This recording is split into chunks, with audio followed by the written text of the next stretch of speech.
Hospital Porter's Pride and Dignity. Stop the New World Order. Welcome to Hapanwo TV. And once again, I'm going to enter into dialogue with the person that Charles Unleashed calls Agent Rin. Yes, Charles has set Agent Rin onto me again. But I always call her Rin Michaelis, and we're doing yet another discussion. It's now the day after Boxing Day at the time I'm recording this. I hope you had a nice Christmas. We're now in that rather strange... that's interregnum, that rather strange no man's land between Christmas and New Year, when I can never work out what day of the week it is, and everything seems to be in limbo. We're in tier 4 lockdown again, but there's still the bright side, and that is that I can still make Hapanwo TV videos. So in this discussion, Rin and I are going to go into several different subjects, such as Jesus, how Jesus relates to modern politics, internet drama and all its evil works, and Walmart, and how it appears to be something that China is currently using to invade the US economy. It seems to be a kind of retail Trojan horse. It may be, maybe not, but you guys can watch and you can decide for yourself. Feel free to leave comments of your own criticisms and suggestions. I must say it's quite nice to talk to Rin every so often, because of course, the subjects we discuss are very different to the ones I normally cover on this channel, and there's absolutely no way I think I could have a discussion with her on some of the weirder aspects of the things I do. But it feels good to ground myself occasionally by talking about more prosaic and down-to-earth subjects, and of course these are all still relevant to the other subjects I talk about. When I'm doing live streams with the Rin, I don't say anything I believe is false. I just leave some things out, so it's all connected. Anyway, I hope you enjoy it. It's another long discussion. Once we get going, we tend to go on. So feel free, sit back, relax, and enjoy myself and Rin Michaelis discussing another series of programs for the 7th time. It is 7 times now, so I'm sure there'll be an 8. If I don't see you again, have a happy New Year. Okay, and I think we're live now. Let me just refresh my YouTube channel, and okay, I'm gonna refresh the YouTube channel, and I'm gonna put the Hangout link out there. Cool. I'll share it when you do that, so that my own viewers can see it. Let's go. Okay. I might as well do it from your channel, actually. And then Rin Michaelis again. Let's have a look. Oh, I see us. Yeah, there we are. And I'll give you a like. Us a like. And there we go. I put the Hangout link on Twitter. Okay, I'll put it. I've done that as well. I'll put it on Facebook too. Right. Just so people hope everyone's watching, guys. Hello, guys and gals. Oh, you're right, Rin. Yeah, I'm fine. Okay. Is anybody on chat? Let's have a look. Not yet. Oh, I guess roll up, guys. Roll up. I guess we'll just start. Okay, like I would address both these at the same time, because like one, follows the other. Like you can't really have one without the other. Like I'll just give the full context. I saw this one first though. Pride in the country you were born in makes no sense. Why take pride in something you have no control over? You cannot take pride in the country while simultaneously refusing to hold yourself accountable for its flaws. Nationalism is cringe, and I mean, I don't think that Hunter actually understands that there are different types of nationalism. Not only that, but there's like nationalism. Okay, like there's nationalism, there's chauvinism, and then there's isolationism. So not only do you have like the differences between nationalism, socialism, not socialism, but nationalism, chauvinism, and then isolationism, but you also have different branches of, nationalism. Like you have like liberal nationalism, you have like social nationalism, and then you have like conservative nationalism. There are these different branches of like nationalism. So it's kind of like, which branch of nationalism are you even talking about? Yeah, I think it's a very simplistic tweet here. He's not. He doesn't really. He says nationalism is cringe, but he doesn't really define what is meant by that. As I said, there's different types. Also, I don't think it necessarily follows that you should not take pride in something you have no control over. You can, if you are part of a nation and you love your country, you feel patriotic sentiments. There's nothing wrong with saying, "Well, I'm proud of that. I'm proud to be a part of this society." Yeah, I didn't choose where I was born.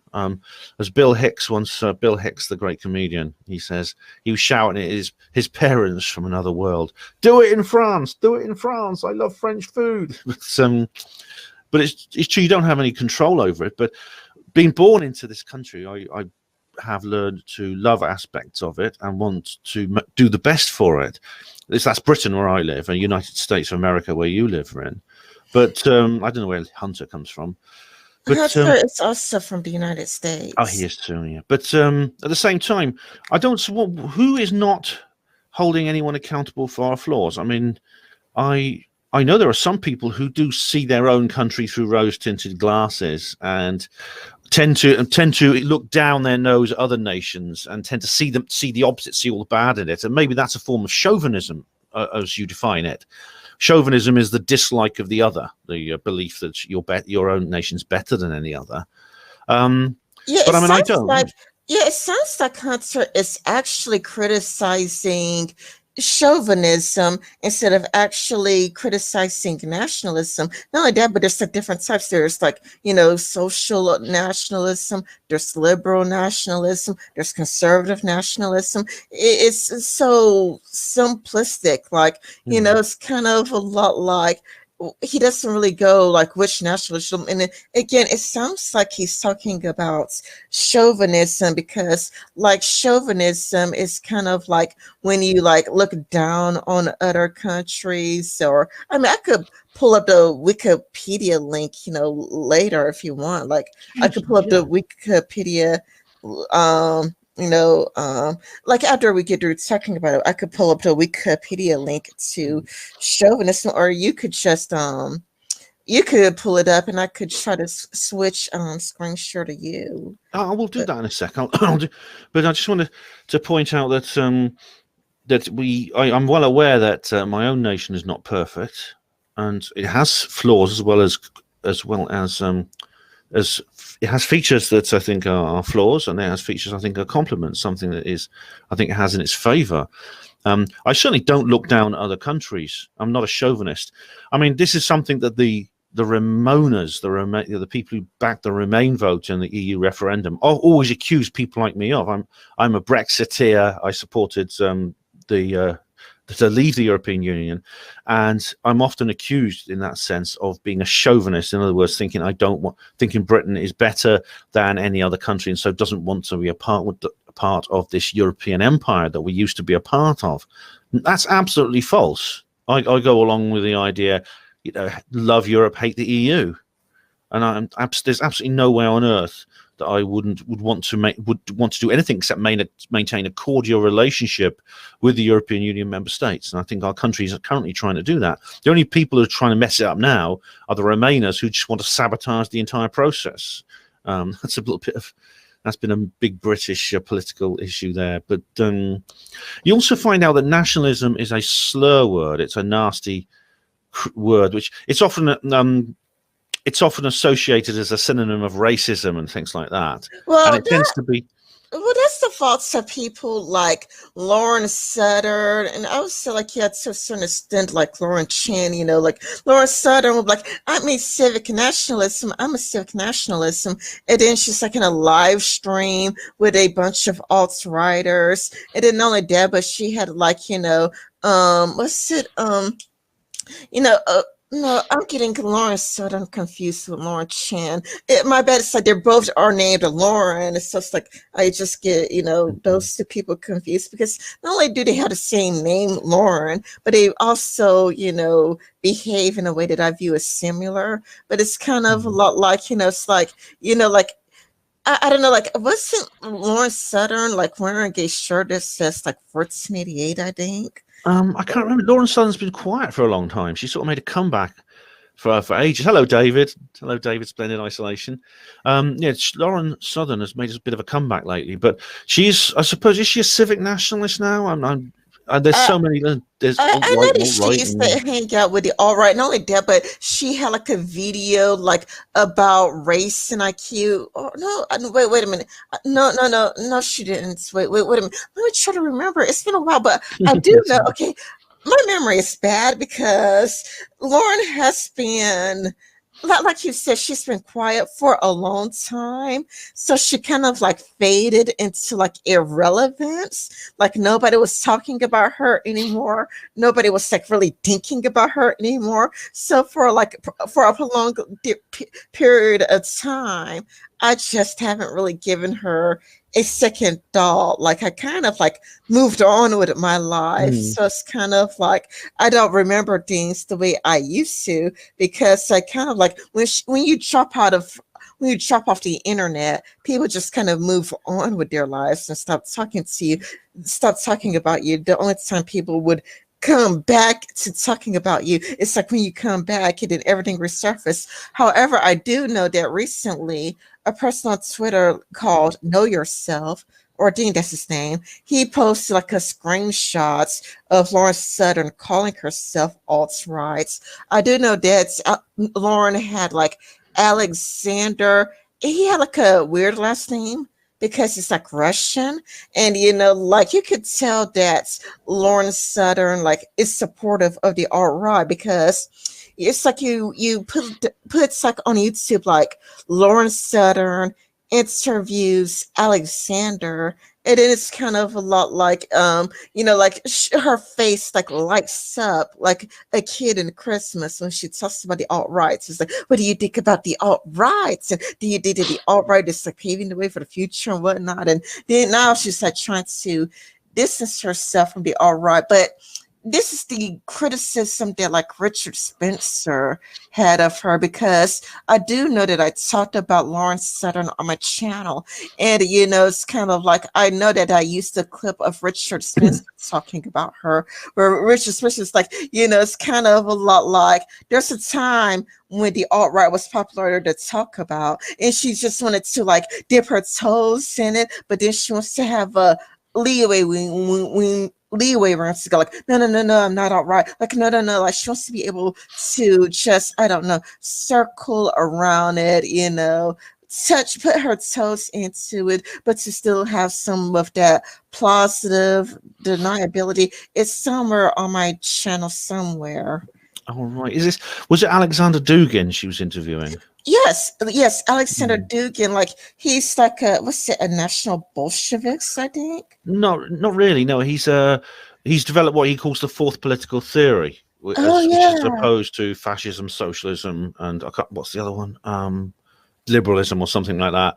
And he's been very influential in Russia actually since the end of the Soviet Union. I mean, he's apparently good friends with Putin. And he's interesting actually. He does lots of videos of his own. He speaks good English, and I do find him an interesting chap.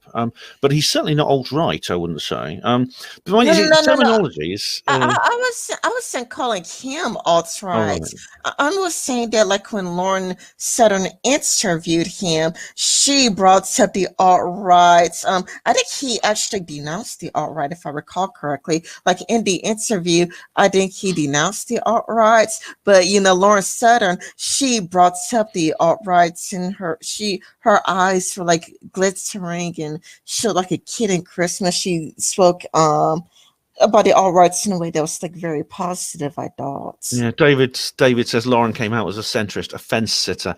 Well, the thing about Lauren Southern is I think it was. I think it was. She was friends with these people in Britain. There was this Welsh guy. guy with a Welsh name, and they were part of Tommy Robinson's community, and they were working with Tommy Robinson, but at the same time they were being very close to this guy who is a part of one of these so-called anti-fascist groups called Hope Not Hate. And it turns out that what's his name? I can't remember his name now, but he's a gay bloke, and he's in a relationship with this man in Hope Not Hate. And there was I don't know exactly what happened, but there was some kind of scandal involved. They agreed to spy. They agreed to become double agents or something like that. I don't have the information to hand right now, but Lauren Southern apparently was involved in that. And I would agree with David that's, like Lauren Southern, she really did start it off as a centrist, and therefore like many of her audience was centrist, and many people loved her, like Tyler Preston. He was interviewed by Rebel Media, and he got interviewed by Lauren Southern, I think, but it's kind of like as her channel, like over time, she seems to move further and further and further to the right. For example, I think I remember her like having a show or an episode about like the Great Replacements. I think, I don't know.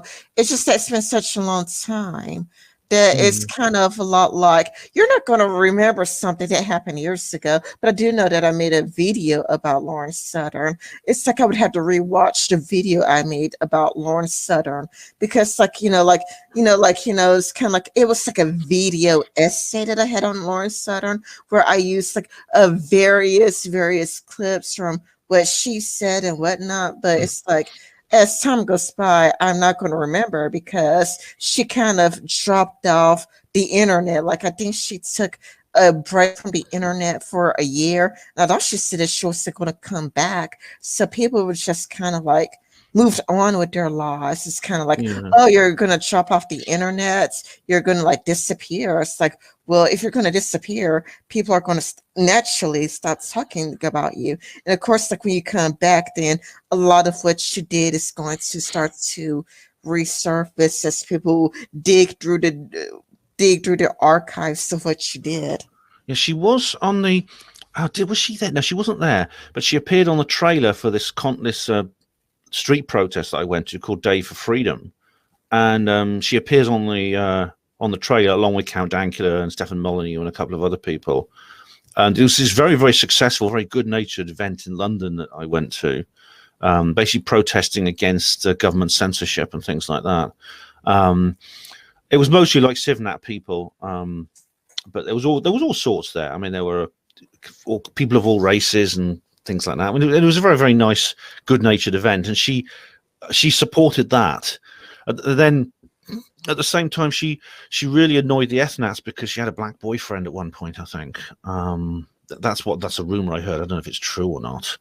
And then they said, oh, she's getting married, and I don't know if it was this guy or another guy, and she's pregnant and she's going to have a baby with either that man or another man. And I can't remember what happened. Rin, I can't remember what happened next, but I haven't really followed her much since she came back. Yeah, I mean, it's the same thing. It's like, it's kind of a lot like, like when she disappeared, I just pretty much forgot to know all about her. I pretty much just moved on to her life. Like, that's always going to be something that happens when you decide, to drop off the internet. When you go like, well, I am going to drop off the internet. Well, people are going to be like, well, it's like, I'm just going to move on with your life because, we are irrelevant at this point. But it's kind of a lot like when she decided to come back, people were just, digging things up about her that they decided to move on with, because again, she got really popular. Well, her initial popularity is because everybody thought she was a centrist, and she just started off with centrist talking points. But I also remember her moving further and further to the right. Like not that long ago, I found a clip of her defending Richard Spencer. Oh right, I'm not checked up on her lately. I don't know what she's up to. She made some good documentaries. She was actually quite a good documentary filmmaker. And I assumed she was going to carry on with that, because she made was it Across the Borders or something about, there was something about the the migrant crisis called I think it was called Borderless. Borderlands. Borderless. And then there was one called Farmlands, that was very good. That was about South Africa. That was very good indeed. And I thought, she's, this is the launching of a career for her as a filmmaker, as a documentary filmmaker.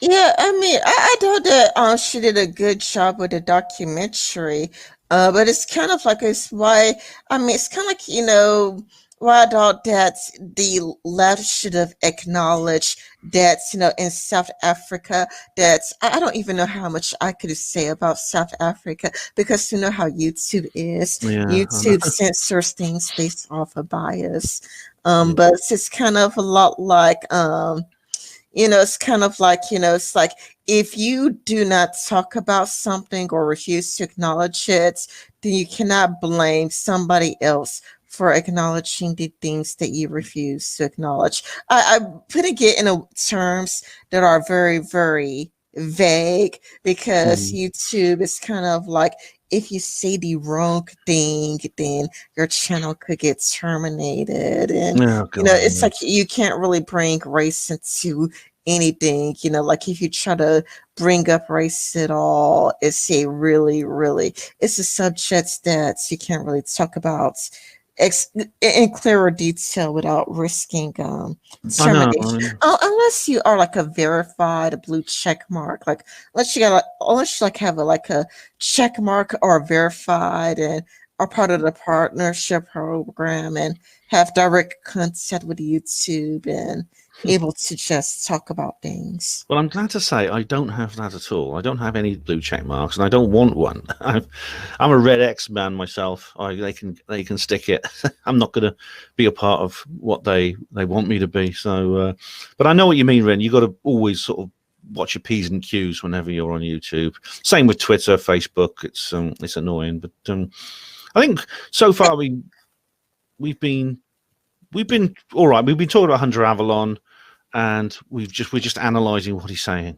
That's all we're doing. And, I could go like up to the next week. Like I wouldn't know. Actually, he said this Jesus said, "Don't you guys claim that gays have no control over their gayness, pride? Whoopsie! I just love it when these idiots lefties shoot themselves in the foot.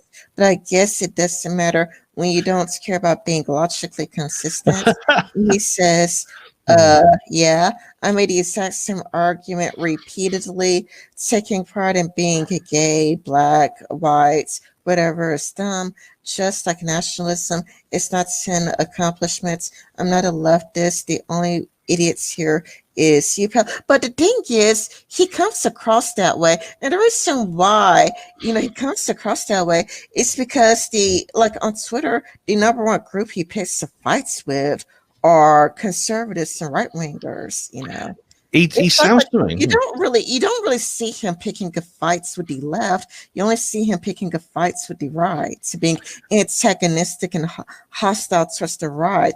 He doesn't really like if you are a quote unquote a centrist in quotation marks, but you strictly attack one group and you leave like the other group alone entirely or for the most part, then of course you're going to come across as a leftist because you're not criticizing both the left and the right. I'm not saying 50-50. I'm not saying 50-50, but it's not even 60-40 or 70-30. It's like he's like strictly attacking the rights and have like nothing to say about the left, even though like there are, like cringy communists calling everything CIA propaganda, but he's like, he would rather like focus on the right saying, look at the right with a magnifying glass, but then there could be a communist talking about, oh, that's CIA propaganda. That's CIA propaganda. And he was just like ignore any of the cringy shit coming from the left. I'm not really very familiar with Hunter Avallone. I mean, I can see he likes an argument, and I mean, there are certain people who will pick an argument with the right, the left, and the centre, whoever is actually available to pick arguments with, for the sake of it. But the idea of taking pride in, he says it's cringe to take pride in all these other things as well that are not accomplishments. They're just what you are. He's probably going to get a lot of left-wing criticism for that, because in a sense, he's making a valid point in a sense. I mean, I personally think it is okay to take pride in what you are without with not being an accomplishment. If someone wants to be proud of being gay, white, or black, that's fine with me. It's obviously what they are.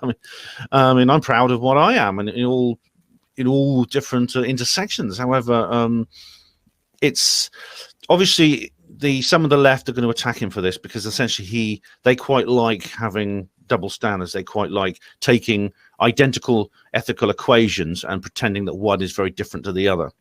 The left do that a lot. I mean, it's, for example, you know the people who say YouTube can censor if they want because they're a private company. They can do whatever they like. And then when Asher's Bakery come out, and this is a bakery in Northern Ireland, and they say they don't want to cook a cake, they don't want to bake a cake for a gay wedding. It's, oh my God, they're evil, they're homophobic. Get the law and prosecute them, shut them down. So that's an example of what I'm talking about. And then the left hates it when you point these things out. Well, I mean, I like, you know, like I follow the left on Twitter, and I could repeat some of what you said, but like one at a time, and I could try to explain where the left is coming from. I think you were talking about like white pride and black pride and gay pride. Okay, I will try to explain things from the left wing position, and that is like their issue with white pride is that white pride tends to be, you know, like white nationalism. It's about, you know, seemingly about like wanting a white ethno state and, you know, like kicking people out of, you know, the country, or, you know, relocating people to a country that they've never been to. Whereas, you know, gay pride, it has much to do with all of the shame. You know, it's kind of like there's like so much shame with being gay, and, you know, so much shame. It's like getting kicked out of your house for being gay, you know, or, you know, you're homeless because you're gay, or sometimes you have nowhere else to go. So it's like you know, you commit the deed when you're gay. And what I mean, commit the deed, I mean, you end your life, you end yourself because you're gay. It's kind of like, you know, so gay pride is kind of a lot like, you know, to eliminate all of those years and years and years of shame. And even with black pride, it's kind of like black people were slaves, then there's like segregation, and then it's kind of like even things that exist, you know, to this day, like, you know, like black people getting hair, like some Anglo-Saxon hair extension, you know, it's kind of like the natural you know, there's like natural black hair, but then, you know, like black women, you know, getting hair extensions that make it with to have like this like Anglo-Saxon hair or whatnot. It's kind of a lot like, you know, it's like there has been so much shame, you know, shame of being black. It's like black pride has much to do with all of the years and years and years of shame, and, you know, or like there are black people that bleach their skin, you know, like there are black people that just bleach their skin because they want to be white. So it's kind of black pride. It's kind of like have to do with the years and years and years of shame and feeling worthless and having really low self-esteem. But their issue with white pride is that, you know, it's kind of like white, you know, people like Beth Alaska and Richard Spencer talking about wanting a white ethno states and wanting a you know what that ends up with millions of people disappearing and whatnot. So it's kind of a lot like when they speak against white pride, it's the, you know, it's the homicidal maniac parts of the white pride. But when it comes to black pride, it's like the years and years of low self-esteem, feeling bad about yourself, feeling worthless, feeling like you have no value.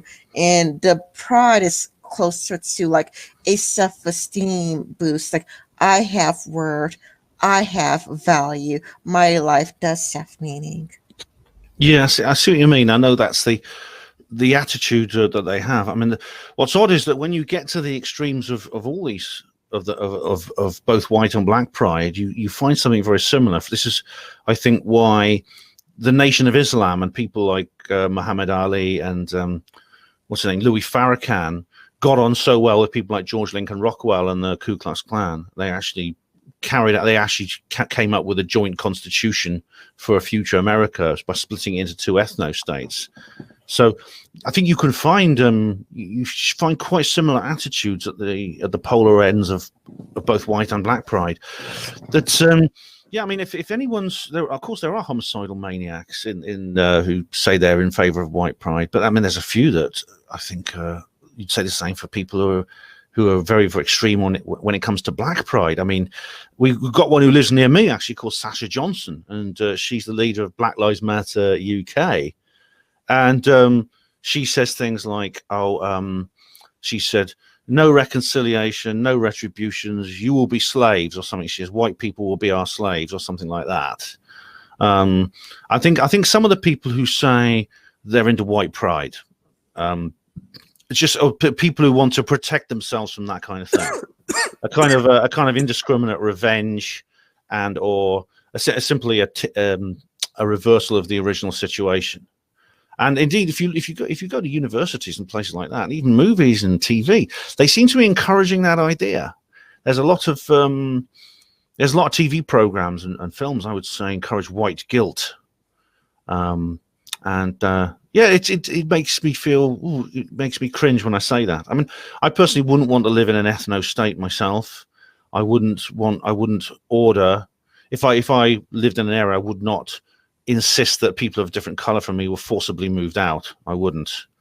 I think what you'll find is if anyone tries to create any kind of ethno state, that will happen, because it has happened in the past. You see, Rin, a lot of people have tried that. They've tried to partition a nation into ethno states, and the result has been civil war every time.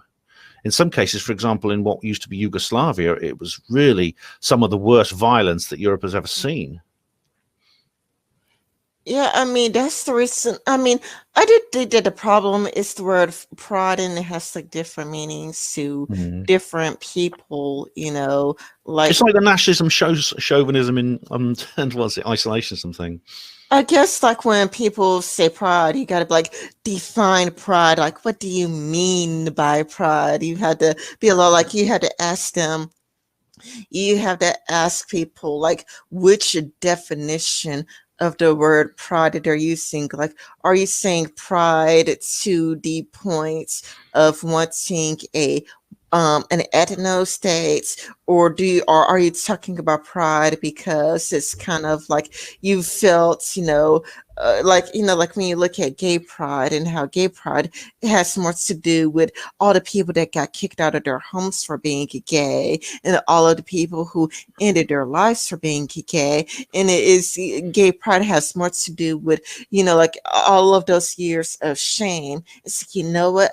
I'm allowed to feel good about myself. So it's pride for you just about feeling good about yourself, or is pride for you just, like reaches the point of like an ethno state? Is that what you mean by pride? So I guess like you would just have to ask people for their definitions of pride. Yeah.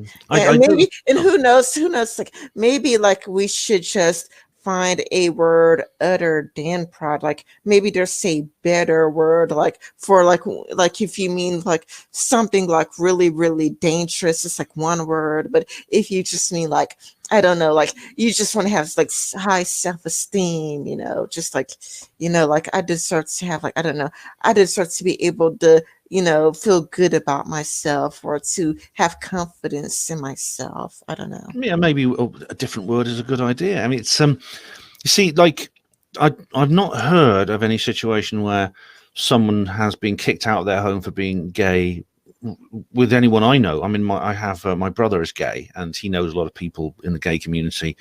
The only place that actually happens, I think, on a large scale in Britain these days, is in the Muslim community. That is mostly people from South Asia. But I know in India as well, among the Hindus, that it's fairly similar. You see, there was a time when, in living memory, when there were things, what we call the sodomy laws here in Britain, which effectively was the government telling us what we can and can't do with our private lives, which meant that two men couldn't have sex and couldn't have a relationship. Now, an organization called Stonewall was formed as a result of that, and there was also something called the Gay Liberation Front. I don't know if you know Peter Tatchell; he's involved with that. But of course, what happened was that the sodomy laws were repealed, and recently we found out that in Scotland, for example, they've just carried out a law by which official pardons and apologies have been issued to all people who are prosecuted under those laws.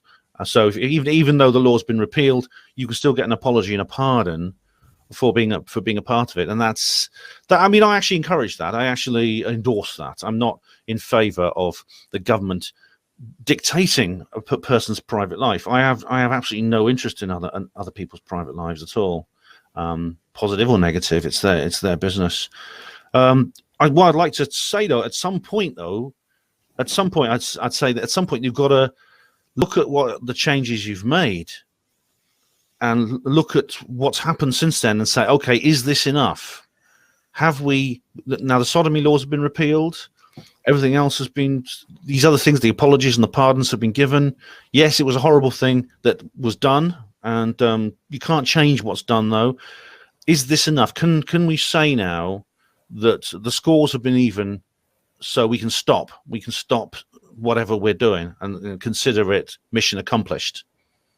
And what you find is that they don't do that. They tend to sort of say things like, yes, but we still have microaggressions to sort out. No one mentioned microaggressions until a couple of years ago. It was basically when this happened, when these laws were passed, and when everything was done and dusted legally, then suddenly you start hearing about microaggressions. And then there's the trans phenomenon that breaks out, and it's almost like they don't want to stop. I get the feeling that they just want to keep going, and because the original mission was accomplished, they're trying to find a new mission. That's how it feels to me. I don't know if that's true. Well, actually, I haven't heard anybody bring up microaggressions for a long time. Like, that seems like a 2016 thing. Like, sure, microaggressions were talked about in 2016 and 2017, but the left has pretty much changed and reformed since then. It's kind of a lot like, even Christianity talks about it, how the left has changed ever since Shoehead joined the left. It is kind of like when Shoehead joined the left, it's like, it seems like, really different, because the more cringy aspects of it, like, oh, this is a microaggression, that seems to have faded away. I don't know if it's faded away in college campuses or not. Like, I don't know if on college campuses, if it's still going or if it's, been eliminated. But I do know that Shoehead has made positive changes to the left.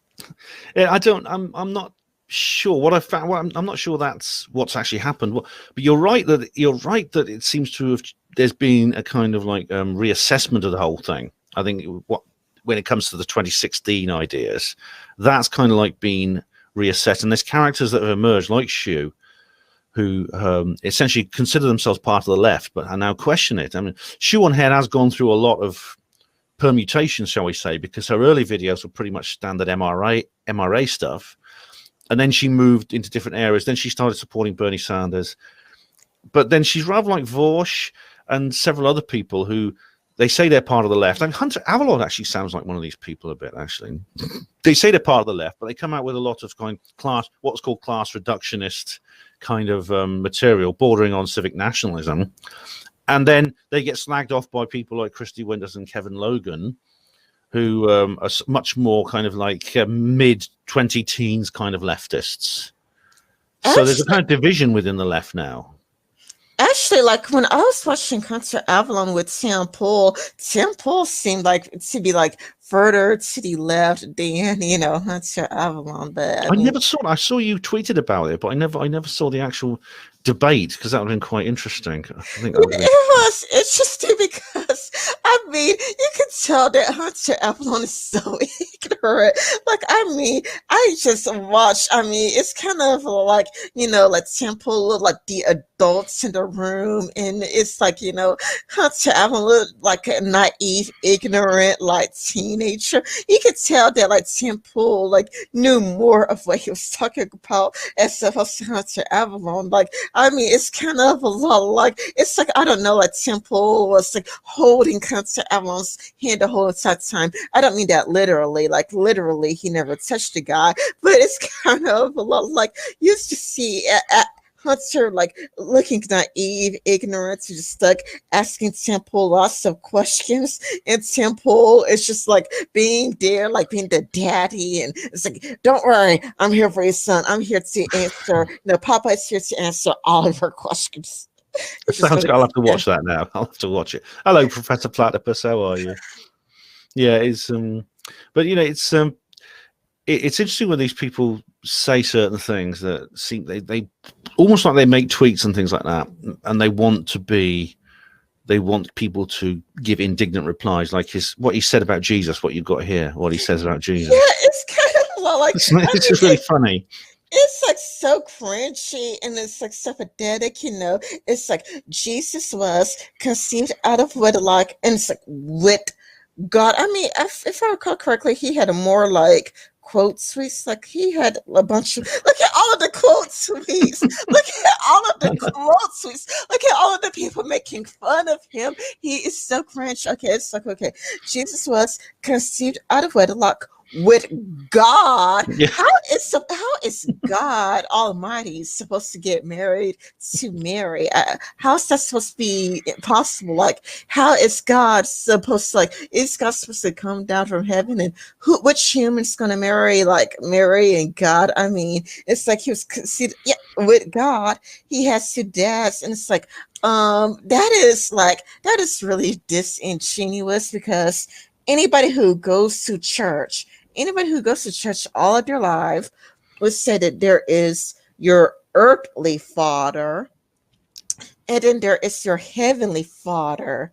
Like your earthly father, like the person, it's like, well, biology, mom, dad, and whatnot. But then it's kind of like there is your heavenly father, or your spiritual father. Like even in the Catholic Church, you would call, I guess you call the priest father. Like if you go to Catholic church, you call the priest father. You call a nun sister, but that doesn't mean like you have like, I don't know how many nuns there are, but okay, for the sake of example, it's not like you have like 5 million sisters, but you mean like a sister in Christ. I mean, that is just pathetic. Like Jesus has two dads. He had long hair, and he wore dresses. Like, no, he didn't. He wore robes. There is a difference, and I'm like, I left him in like a cheeky response. So it's like, so Hunter, you never worn a bad robe before? It's like, you can't tell the difference between a robe and a dress. That's like saying that you can't tell the difference between an airplane and a helicopter. It's kind of a lot like, it's like you really don't know the difference between a robe and a dress. I mean, it's kind of pathetic, because it's the reason why like there are so many people. I mean, I've even seen like a Satanist making fun of him, because it's just so cringy. And commended people to care for the underprivileged. I'll give him that. That's the only one I'll grant him. That's true. Yeah. Why do conservatives like this guy? But it's kind of like, okay, you could flip the switch. You could go like, if Jesus, is so liberal, then why do so many, like, how come it's popular for Brett to make fun of him? I mean, I think that there's like one exception. I think that like ContraPoints is the exception. Like I saw a video where ContraPoints unironically said some genuinely nice things about Jesus, but it's like I don't really see it, it's not really ubiquitous, because like what we were saying off air, there are definitely like Christian socialists out there. There are definitely like Christian communists out there. When I believe that I was in a hangout with Red Robots, and when I was in a in a hangout with red robots, I think that a girl or whatnot, I think a person had a relative who was a communist and a Christian at the same time. So those two that exist, and I think that I did come across, like on YouTube, a Christian socialist channel where a person was a Christian and a socialist at the exact same time. So those people do exist, but it's kind of like okay, like why does Vadim Nuquist, make fun of Jesus and Christianity? Why does the Amazing Atheists and Jacqueline Glenn? And I mean, how come it's like more popular? Like, if Jesus is such a leftist, then how come so many people on the left enjoy making fun of him? Like, if Jesus was such a leftist, whatnot, and the Bible is full of like the scripture, how come the left sees it the source of bigotry and hates? I mean, you would think that if the Bible was so leftist, that there would be like it would be like ubiquitous. Like, you would think that most leftists would be Christians, and then Yeah, like, you see like the rising atheist community to be right wingers. Like, you would think that the Amazing Atheist, Jacqueline Glenn, Mr. Repsian, Dark Matter 25, you would think, or the breadtube, you would think that they would all be right wingers, because it's kind of like look, Jesus is such a leftist.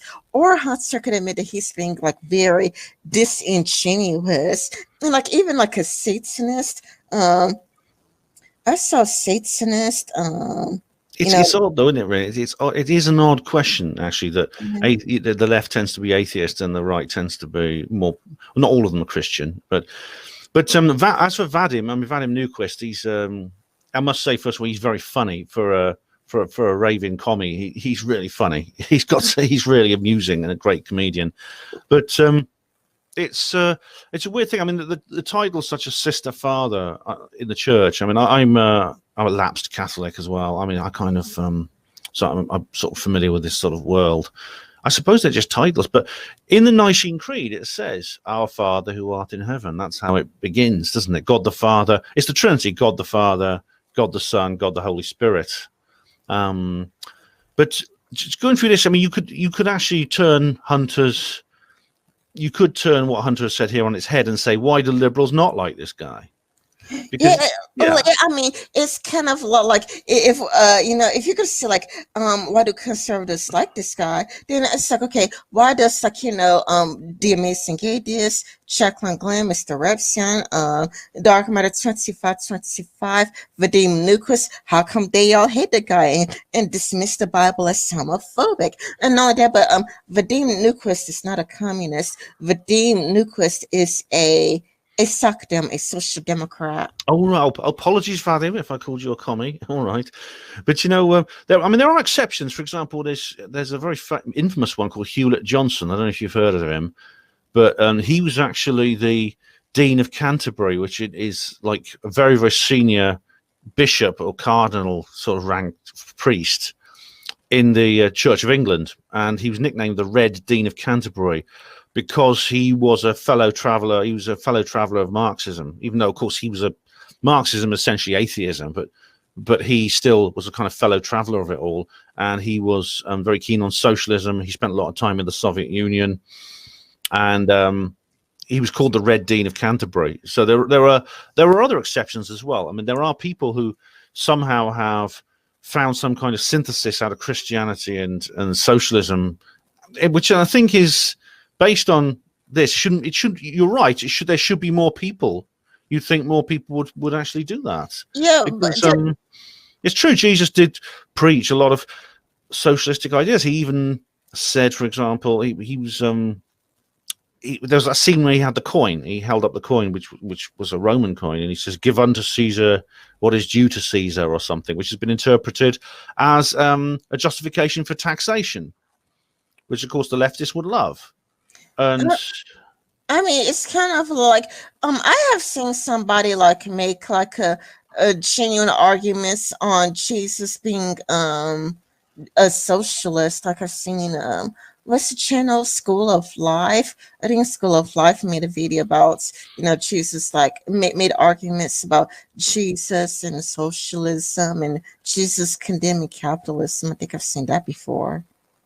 But conservatives, I mean, maybe it's possible that perhaps many conservatives are kind of misrepresented by the left. I mean, because of course there are conservatives do have a dislike of inequity. I mean, it's often thought they're all social Darwinists and things like that, and they just think, oh, sod the poor, but very often conservatives actually do have a sense of justice, which possibly Christianity gives them. And there's also history. I mean, it's simply just the history and the culture, what you might call cultural Christianity, especially, I mean, is he referring specifically to the United States here? But of course, because the church in the United States has enormous cultural impact, and is a cultural institution that in many other countries it isn't, including my own. And the first settlers to North America were essentially religious refugees from England. They actually landed in what's now Virginia, and they founded Jamestown and these other settlements that became the first towns and cities, apart from those of the Amerindians had created. Which means, it could be something to do. It could simply be history and culture, but it also is the fact that conservatives do have a sense of justice. They're not sort of like, oh, sod the underprivileged. Jesus should have just kicked them over. Jesus should have just said, sod the little children, tell them to go near them, don't tell them to come unto me. Get to school, you little bastards. Or, things like that. Or rich man entering the kingdom of God, absolutely fine, mate. Camel in the eye of the needle, forget it. Things like that. But that's not what conservatives are like, most of them. I mean, it's most conservatives actually, I find, are quite principled people, much more so than leftists.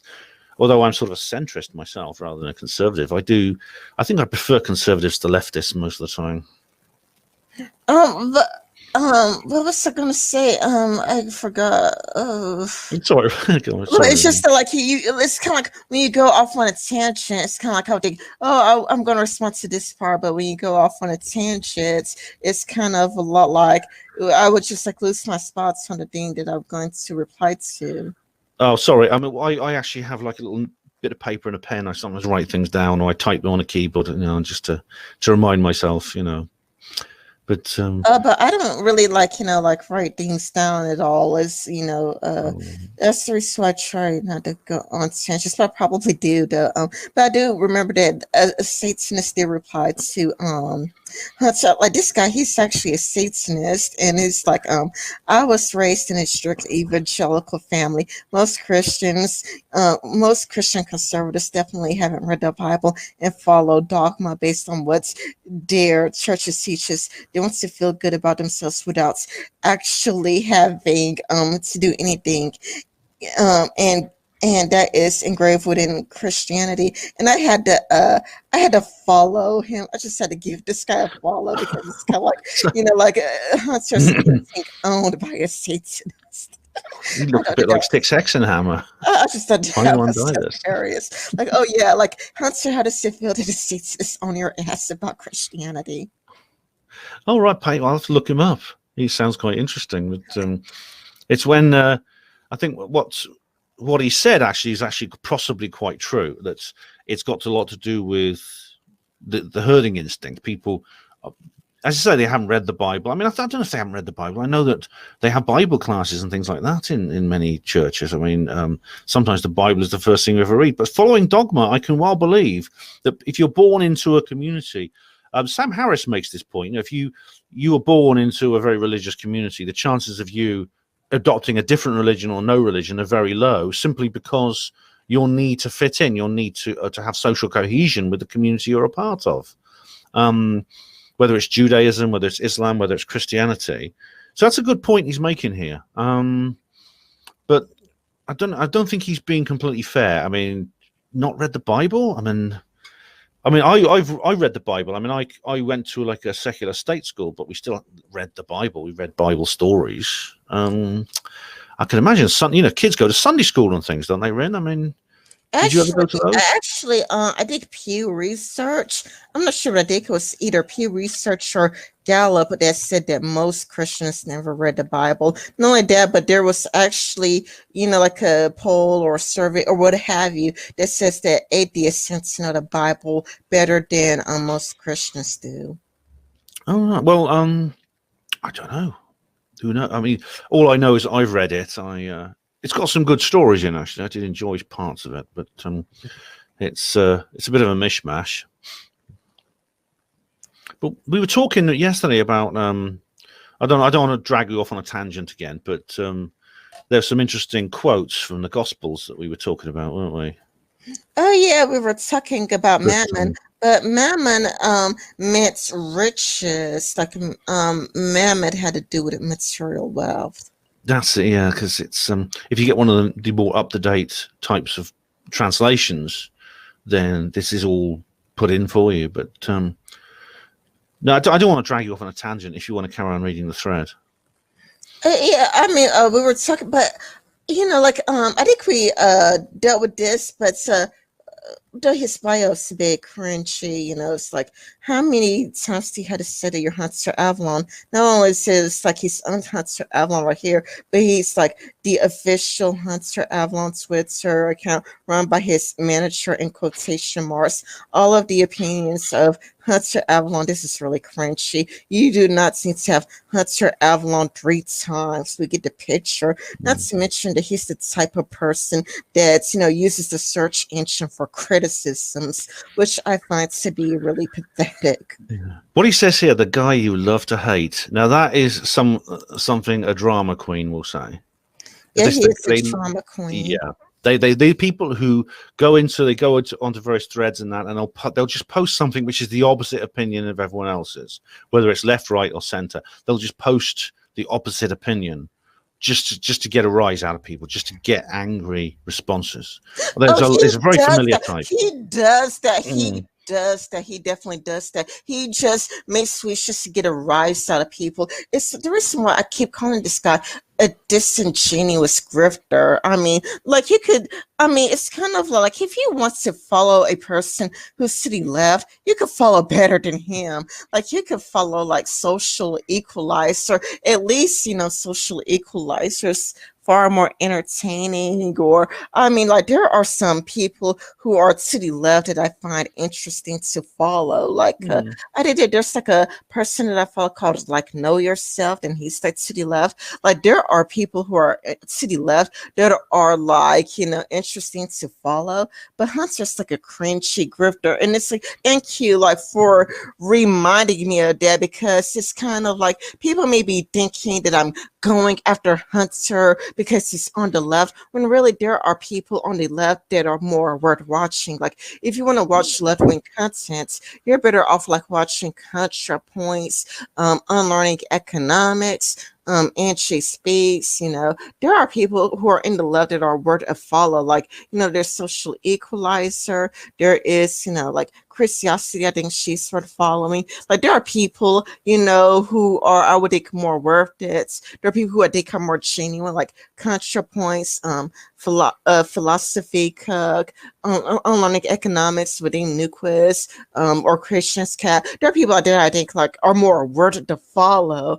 So I'm not like targeting Hunter because he's to the left. I'm targeting him because he's a disingenuous fake grifter who just makes tweets to get a rise out of people, and he says cringy, dumb fuck shit like this. Yeah, Professor Platypus, I should point out here, has just said he's made a comment about what I was saying about the coin. Render unto Caesar that which is Caesar, and unto God what's God, when asked whether to pay the secular or religious tax. And he says, or rather, whether it's irreligious to submit to a secular government. He basically says, Caesar's on the coin, so you're just giving the coins back to Caesar by paying taxes. I don't know if that's does that negate the leftist position on taxes? I don't know. I'm not sure, but I agree, Rin, about there are some people I follow on the left. There's this guy who I disagree so much with him, and he's very much like a kind of I don't know if he's intersectional, but he's very much kind of like an SJW type person. But I do watch his videos because he's quite clever, he's quite witty, and what's his name? I can't remember his name now. He's some sort of gay trans guy. I don't know. Is it Philosochats or something like that? I can't remember. Philosochats. I'll find it. It'll come to me in a minute. It's like you. I sometimes forget things. Let me see. I got some chauvinism on Wikipedia up because we were talking about Hunter Avallone, and let me get sure shows chauvinism.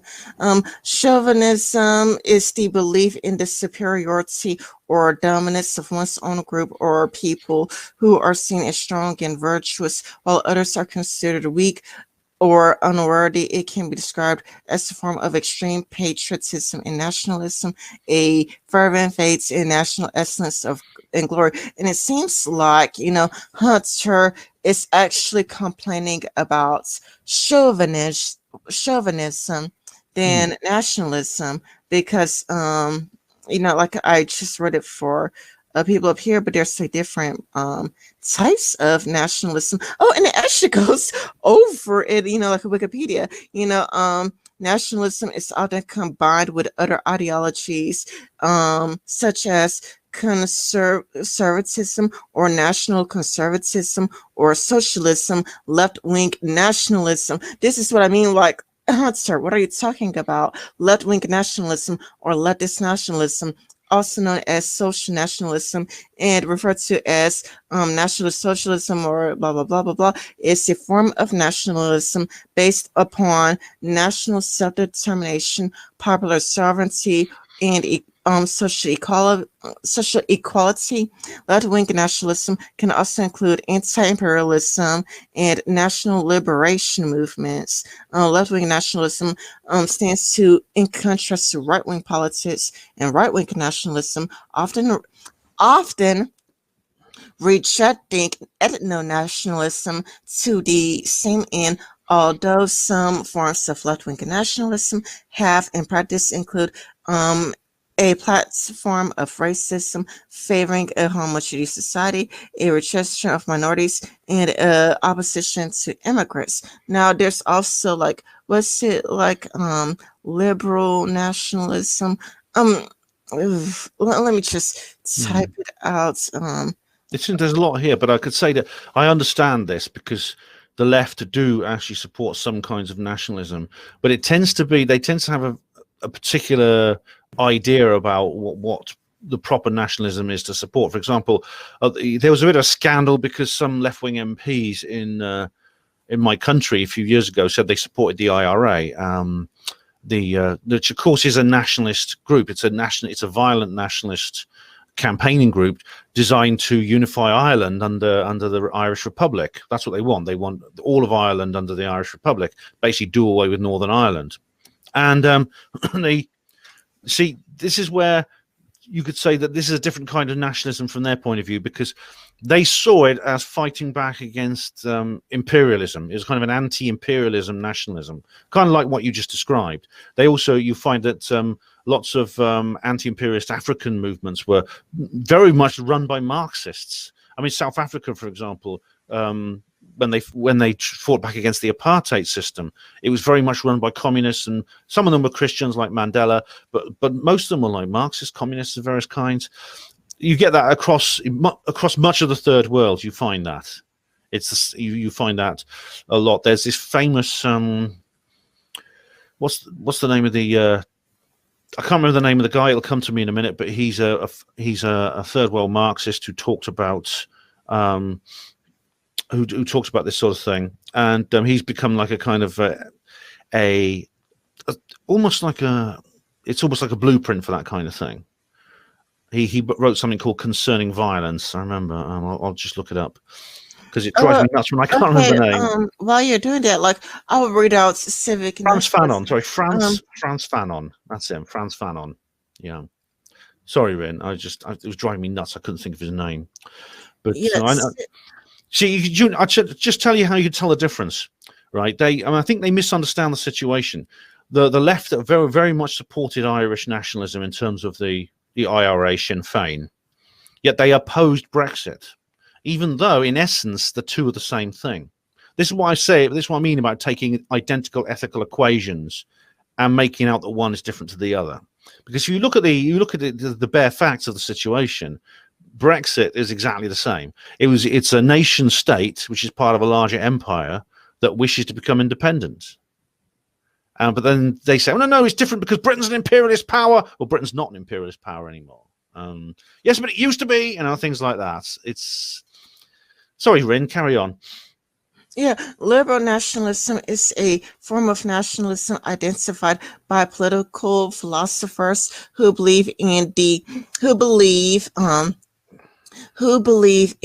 inclusive form of nationalism that adheres to traditional liberal values of freedom, tolerance, equality, and individual rights. Civic nationalists often defend the value of national identity by saying that individuals need a national identity in order to lead meaningful autonomous lives, and that democratic policies need national identity in order to function properly. Civic nationalism is frequently contrasted. Okay, civic nationalism is frequently contrasted with ethnic nationalism. Civic nationhood is a political identity built around shared citizenship within the states. Thus, a civic nation is defined by not language or culture, but political institutions and liberal principles which its citizens pledge to uphold. Membership in the civic nation is open to anyone who shares those values. Like, does that sound racist or extreme the way Hunter makes it all nationalism sound like there are different branches? And Hunter is so ignorant that he doesn't get that there are different branches of nationalism. Yeah, the civic nationalism, it says the key point here is, as you pointed out, civic nationalism is frequently contrasted with ethno-nationalism. And it is, because civic nationalism it basically says it doesn't matter what your race, culture, or language is. You essentially have a sense of nationhood without that. The United States is often called that, isn't it? The United States is often considered the ultimate civic nationalist entity because there are so many ethnoses within the US. There were countless ones. It's almost like a microcosm of the entire world. There are Irish Americans, German Americans, Italian Americans. There's black people, Asian Americans, etc., etc. That you're the idea is that these people can find a synthesis based around a constitutional ideal. And the US, I don't know if US is the only country in the world that's ever done that, but I think that's how it was established. Of course, ethno-nationalism is different. Ethno-nationalism is like we were talking about, the KKK and the Nation of Islam.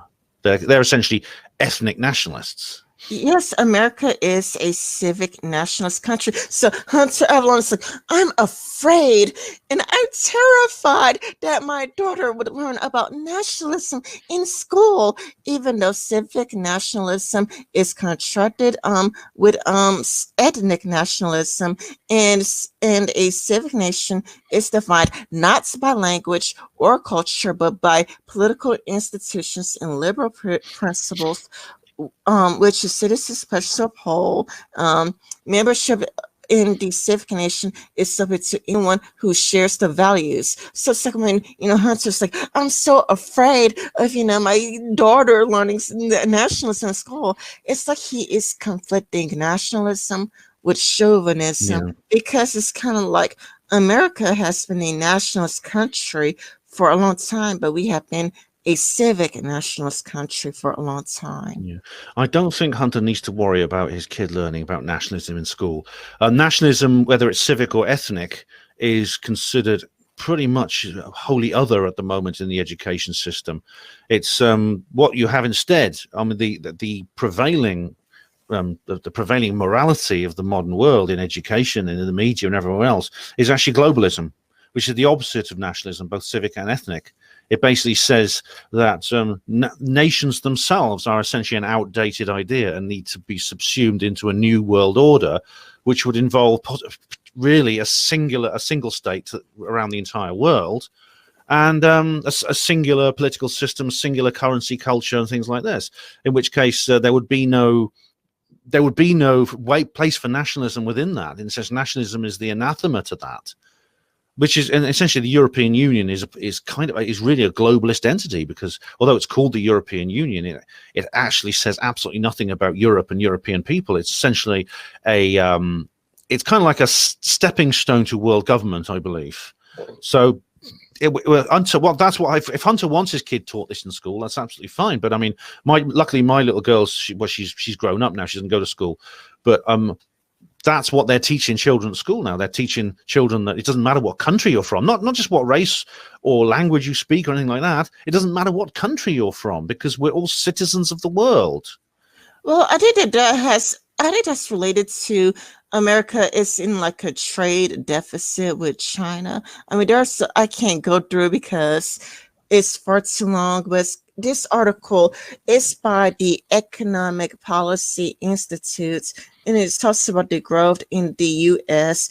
to China trade deficits between 2001 and 2015 cost 3.4 million. Long this article is, I read the whole entire thing, but as you can see, it's really, really long, and it talks about how we're in a trade deficit with China, how it cost millions of American jobs. It talks about, China violating anti-dumping regulations, and how China does not belong in, the World Trade Organization or something like that. And it calls China a non-markets economy. Actually, I think I just passed that part. NEP, summary overall, U.S.-China trade deficit on trade and wages. The growing trade deficit with China has clearly reduced domestic employment in traded goods in industries, especially in the manufacturing sector. Oh my goodness! Manufacturing, yeah. Wait. Okay, Temple was explaining this to Hunter Avallone. Temple was actually trying to explain this to Hunter Avallone, and this is why I think that Temple actually did a really good job against Hunter, because it's Temple is talking about this, the growing trade deficit with China has clearly reduced domestic employment in traded goods industries, especially in the manufacturing sector. And Temple did talk to Hunter about how the manufacturing sector is losing jobs to China, which has been plummeted by plants closing and job losses. Workers from the manufacturing sector displaced by trade have had a particular difficulty securing comparable employments elsewhere in the economy, according to the most recent Bureau of Labor Statistics survey covering displaced workers, BLS. More than 1/3 of manufacturing workers displaced from January 2013 to December 2015 were still not working, including 21.7% who were not in the labor force, i.e. no longer even looking for work.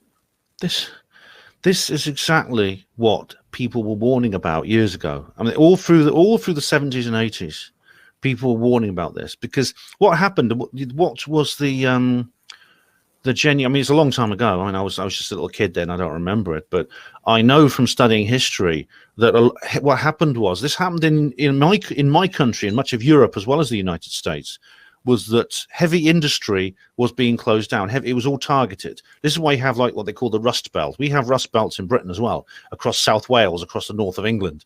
And this has got a lot to do with the fact that heavy industry, the manufacturing, which actually mentions in this damn article, was being shifted to the Far East.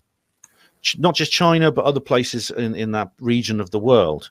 And this resulted in terrible job losses and several strikes, major strikes. I mean, the miners' strikes. There were two big strikes among coal miners in Britain. One in the early 1970s, and another 10 years later in the early 1980s.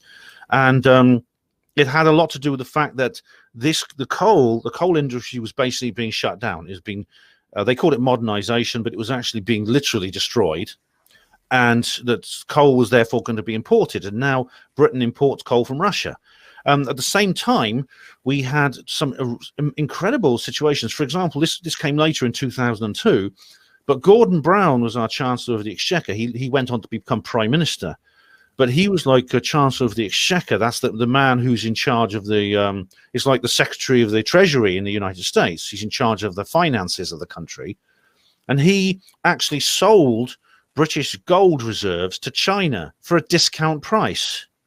He sold China half Britain's gold reserves for less than what it was worth. And that is economic suicide.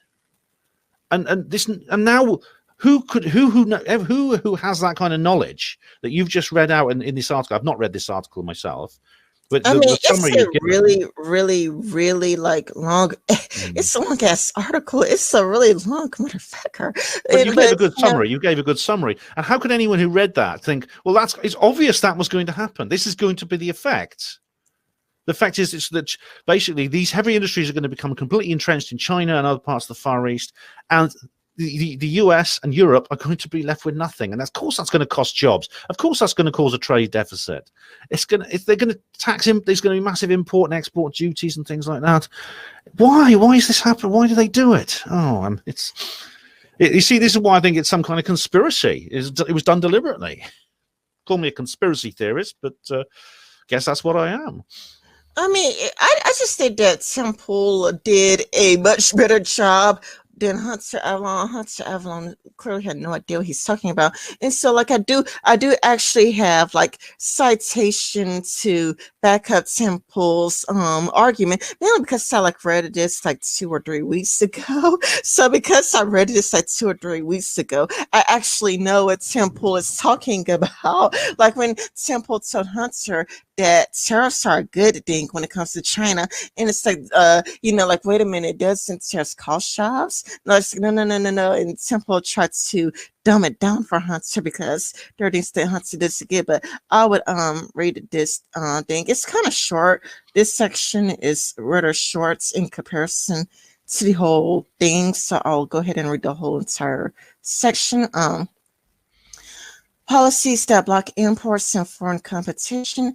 Indirectly, China's broad network of subsidies and policy supports for favored companies and industries discussed above acts as substantial barriers to imports penetration, putting international firms that wish to export to China at a substantial disadvantage. For one, China imposes forced technology transfer on foreign firms wishing to invest in China, and it engages in cyber enabled dev of intellectual property. United States, China, ESRC, executive summary. Thus, foreign firms are reluctant to do business in China for fear of endangering technology that is critical to their patents, proprietary technologies, and sources of compatible edge in global markets.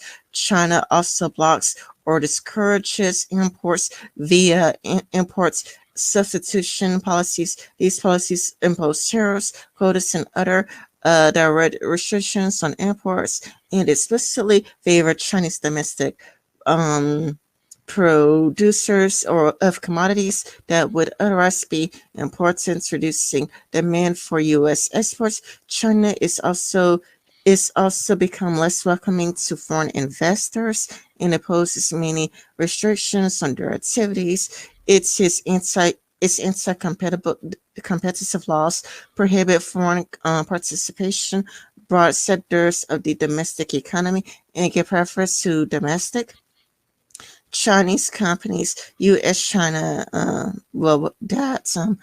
has made it clear that it does not allow foreign competition to occur via imports of foreign direct investments in what it views as key sectors of its economy. I don't know if you wanted to. It sounds like they're essentially their own regulations are favouring domestic industries, and as you said, they don't if they put enormous tariffs on imports and things like that, it's going to basically mean that no foreign company can compete with them. Now, is that I mean, I don't know enough about economics to know whether that is a good thing or a bad thing. I mean, I watch a YouTube channel called Economics Explained, which tries to go into all this, and I've tried to learn from it. But you would think this may cause some problems. For example, they mentioned technology transfer. Well, do they not want to buy licenses from, for example, I mean, they use Microsoft. Obviously, they obviously have licenses for software that we use for computers and things like this. But if they don't want to buy these licenses, then it's quite possible that they'll be using inferior technology to the rest of the world. This used to happen actually before Henry Kissinger went over there and sort of opened China up to the rest of the world. It's the same in Russia. The spies actually stole a lot of things and they started developing technology illegally. But I don't know enough about economics to know whether this is a good thing or a bad thing for the Chinese economy. But it's certainly a very bad thing for anyone who wants to invest in China, because China used to be the top place for foreign investment, and now it's no longer. So if you, for example, want a market in that part of the world, let's face it, a quarter of the people in the entire world live in China. You can't. They're not letting you. They want you. I mean, is that good or bad? I don't know. I mean, it's bad for our economy. Yeah, I mean, it is very bad, because you've basically lost an entire market. Which, I mean, if this wouldn't have happened, if you'd held on to have, well, I say not you personally, but it's obviously not just the United States, but it's the whole Western world, had maintained its heavy industries, its coal mining, its steelworks, shipbuilding, things like that. If it had maintained these things, then you'd have had a bigger bargaining chip to bring to the table when dealing with these emerging superpowers in the Far East. Yeah. Let's see. I'm going to try reading this section. China's actions call for direct policy responses to adequately respond to these threats. Congress and the presidents should enhance enforcement of fair trade laws and treaty obligations through anti-dumping. Yeah, because China dumps its products to the United States. Well, not just the United States, but Europe as well, through anti-dumping, countervailing duty, and the World Trade Organization case filings, and implements better early warning systems and mechanisms for responding to import surges. The United States should also make Chinese excess production capacity a priority to address in bilateral negotiation, as it is this excess capacity that fuels dumping of exports to the United States. In particular, overcapacity should be addressed by reforming state-owned enterprises, borrowing China from. Oh, this is interesting. Borrowing China from all U.S. governments, procurement contracts, and prohibiting SOEs from foreign direct investments in the U.S. manufacturing or high companies. The United States should also consider imposing a border adjustable carbon fee on imports produced by engine-intensive industries.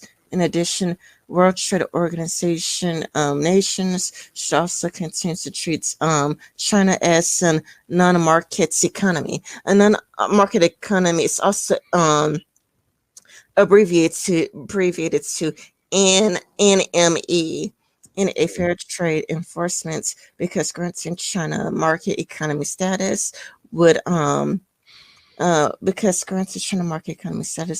curb the ability to impose tariffs on dumped goods, and thus allow Chinese companies to undercut domestic production. I'll read that part again. China's market economy status would curb the ability to impose tariffs on dumped goods, and thus allow China's companies to undercut domestic production by flooding World Trade Organization nation markets with cheap goods. Also, China should not be rewarded for its market distortions with a bilateral investment treaty. Lastly, the United States must maintain current vigilance and perhaps even considered negotiating a new Plaza Accord to rebalance currencies in global trade. That sounds to me like the United States is basically fighting back. It's a kind of a trade war we're having here, because they're basically saying, all right, look, if you won't let us, if you won't open your markets to our exports, we're going to make your own precious exports, we're going to start causing problems for you in your precious exports, because China is dependent on export, and one of the United States is one of their own biggest markets. So in a sense, this sounds like some kind of very soft trade embargo they're doing here to try and get China to see sense. I don't know if that'll work. I hope. I mean, obviously, it's better for both countries if they can have free trade exchange between the two of them. Yeah, that's true, but China is China. They want to be the world's largest power, I would say. Well, they already are in a way, but Yeah, this but kind of imperial, it's like, going to scupper them in the end if they try to push it too hard. but talking about the world's largest power, like beating the United States, where China is necessary for everything. Where I don't know, like where people in Europe and people in Europe are all paying attention to what's going on to China because they have to.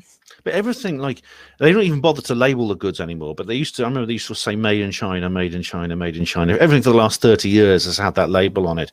And they've got these huge container ships now, which travel, there's a continuous relay of these ships between Chinese ports and European ports. And indeed, they cross the Pacific into North America as well, onto the West Coast ports.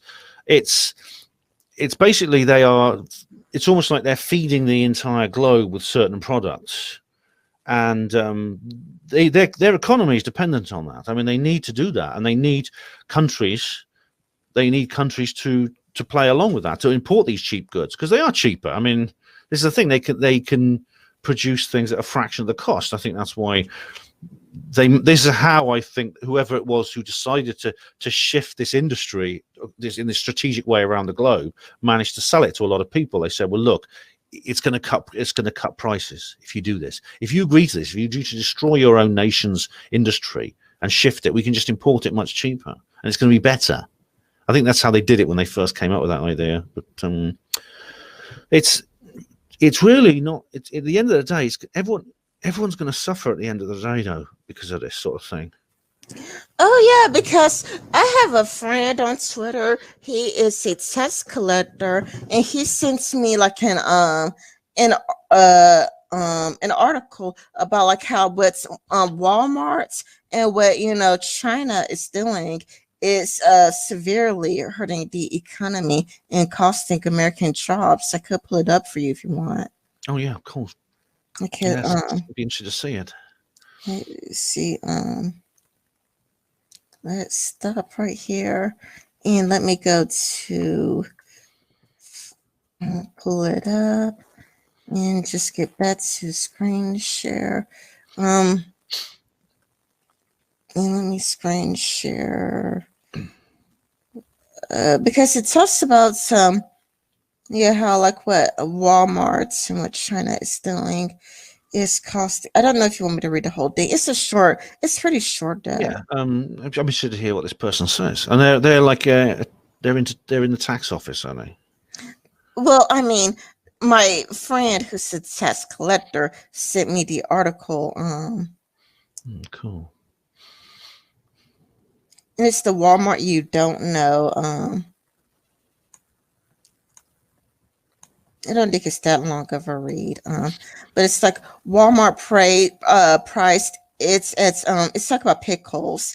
It priced the pickles at almost $3. Well, less than $3, And Walmart is putting it before consumers, saying this represents what Walmart's about.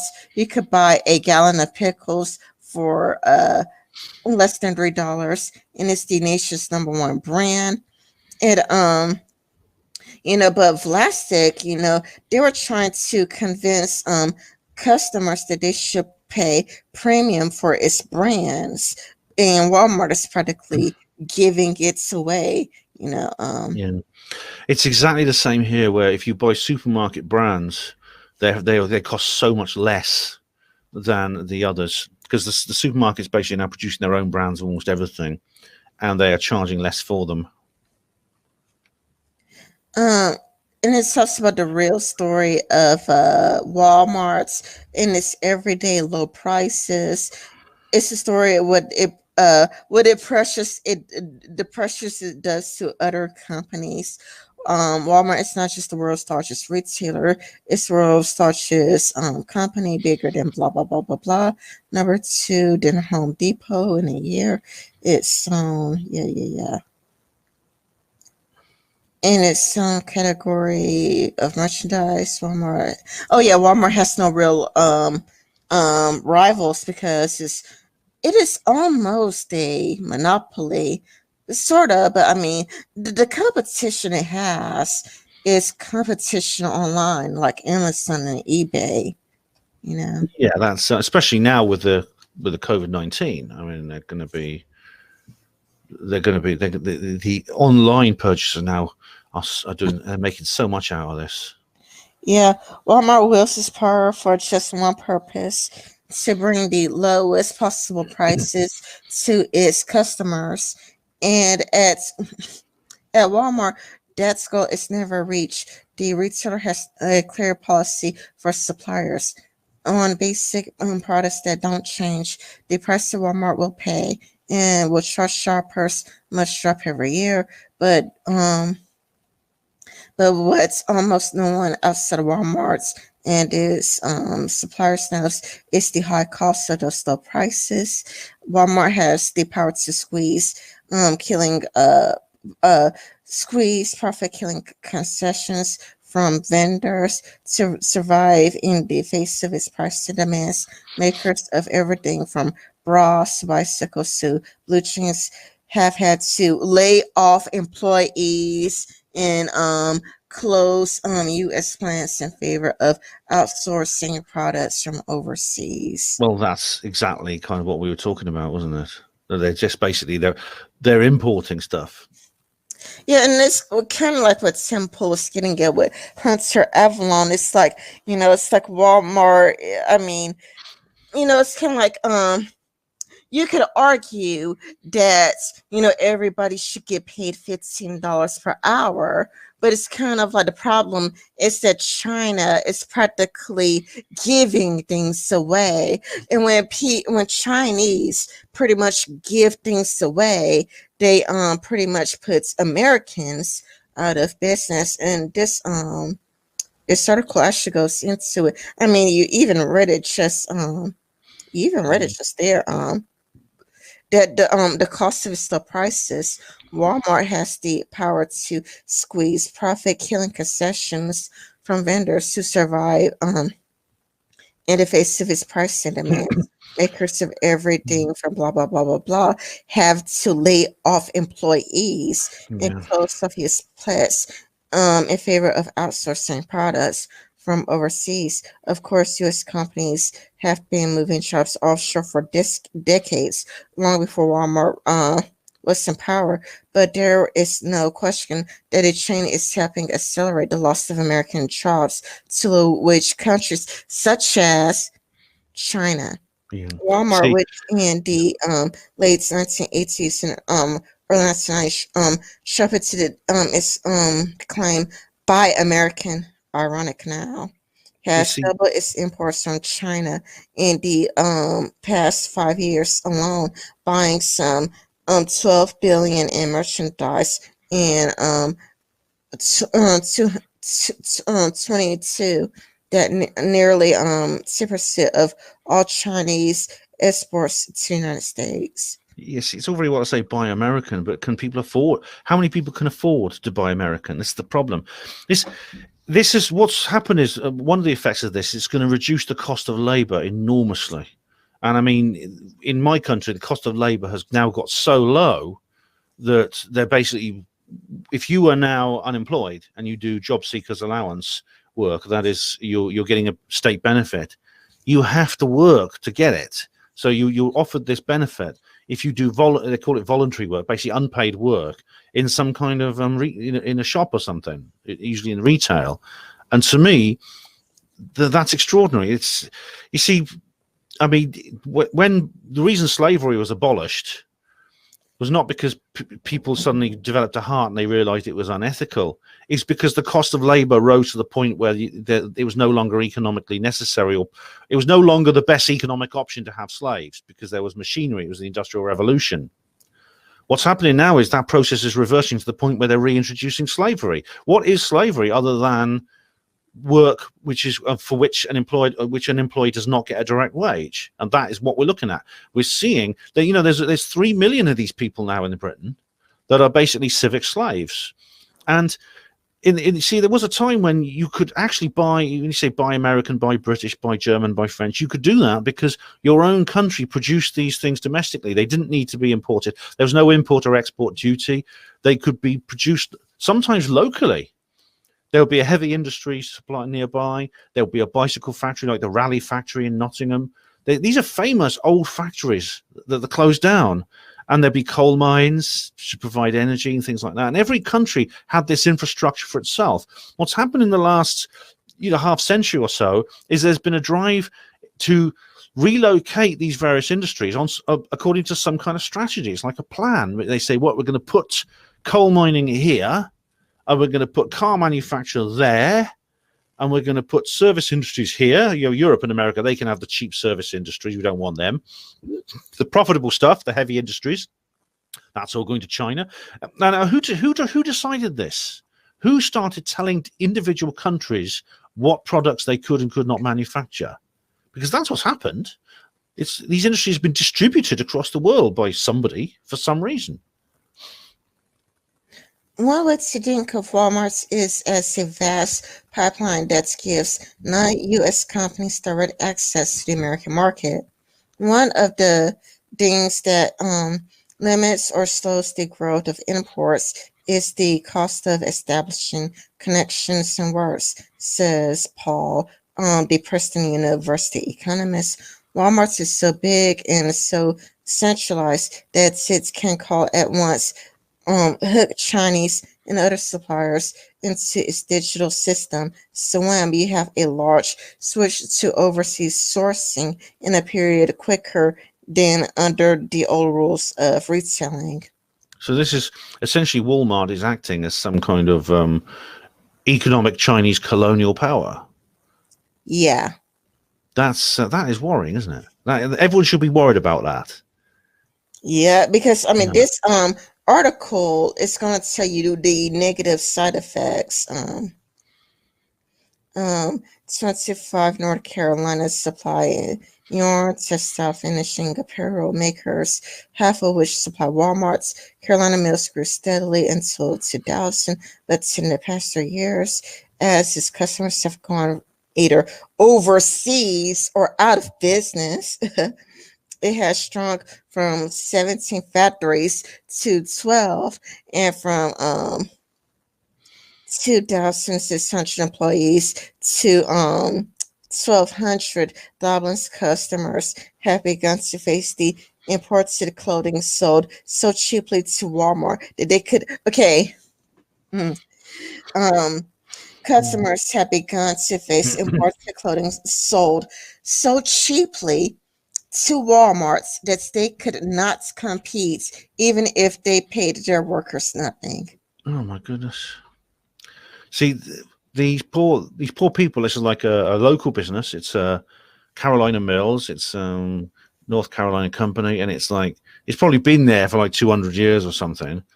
And now it's simply well, not 200 years. It is a 75-year-old. Oh, sorry, 75 years. Yeah, it's a 75-year-old company. It's now sort of become obsolete.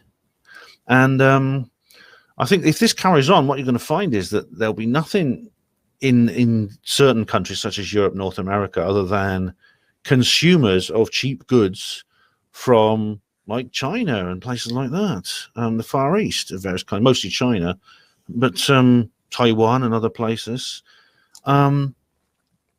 It's going to be a shame because you'll essentially have a completely restructured world economy, and but it will make these countries like United States and Britain, our countries, enormously dependent. It'll make us very, very dependent on, say, the World Trade Organization and its regulations, on imports.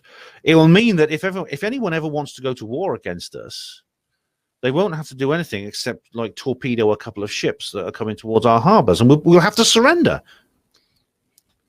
Do you see what I mean? Mm-hmm. People ask, how can it be bad for things to come into the United States cheaply? How can it be bad to have a bargain at Walmart?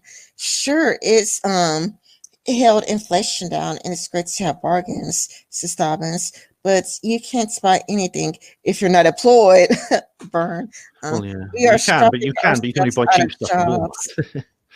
You can buy stuff, but only cheap stuff from Walmart. You see, so it's like a ever decreasing circle. It's like a perfect storm. And I mean, this is what you'll find is that when people start losing their incomes, they start getting poorer, and then the domestic customers of Dobbins can't afford their products anyway. So, for example, the middle class starts shrinking because they're going to have to go for like middle class people with a conscience if they want customers. But then when those people start shrinking and shrinking and shrinking, they're going to lose that market as well. Yeah, we are shopping ourselves out of jobs. The gallon jar pickles at Walmart became a devastating success, giving Plastic strong sales and growth numbers, but slashing its profits by millions of dollars. There's no question that Walmart's relentless drive to squeeze out costs has benefited customers. The giant retailer is at least partly responsible for the low rates of U.S. inflation, and McKinsey Company study concluded that about 12% of the economy's productivity gains in the second half of the 1990s could be traced to Walmart's alone. Yeah. The only Americans who are like benefiting, it's not benefiting really. It's through necessity. They find very, very cheap food and groceries and other things like that at Walmart, which they can afford, and it's the only place they can shop. And I sympathise with those people because, of course, they're keeping Walmart afloat. But what else do they do? They're people who essentially are forced into shopping at Walmart. Yeah. The same with Tesco's and Sainsbury's, because we have our own versions of Walmart here. Tesco's, Sainsbury's, Co-op, etc. But deficits can come with long-term consequences for the health of the brand of a business. Plastic, for example, wasn't looking to build its brand on a gallon of whole pickles. Pickles company made a profit on the cuts, slicing cucumbers into spears and hamburger chips. Cucumbers in the jar, you don't make a whole lots of money there, says Steve Young, a former vice president of grocery marketing for Pickles Elastic, who has since left the company. At some point in the late 1990s, Walmart saw Elastic gallon jar and started talking to Pat Hunt about it. Hunt, who has also since left Elastic, was head of Elastic Walmart team based in Dallas. Gallon and traded buyer sales in sales has priced somewhere over $3. The gallon is sold like crazy, I bet. I bet they did, yeah. So the Walmart buyer had a brainstorm. What would happen to the gallon if they offered its nationwide and got its below? We just read that part earlier. Yeah, but I mean, of course, who will not do that? I mean, especially if you're on low income, if you have like $3 for a big jar of pickles and you want pickles. If you're possibly more well off, you're skilled, you're part of the skilled working class or the middle class, you have the option of going elsewhere and possibly even thinking, I want to support an American company, I want to buy American. And this is what President Trump was trying to encourage people to do. But if those people are becoming fewer in number, that's the problem. So it's an unpleasant situation, and I don't know who you blame, because I think people are just doing what they can to get by. Yeah, it priced so low that Plastic and Walmart were making only 1 penny or two a jar. So that is like ridiculous. Like when they were charging under $3, a price that is so low that Plastic and Walmart were making only a penny or two on a jar, if that. It was a showcase on big pallets near the front store. That's an absolutely minuscule profit margin.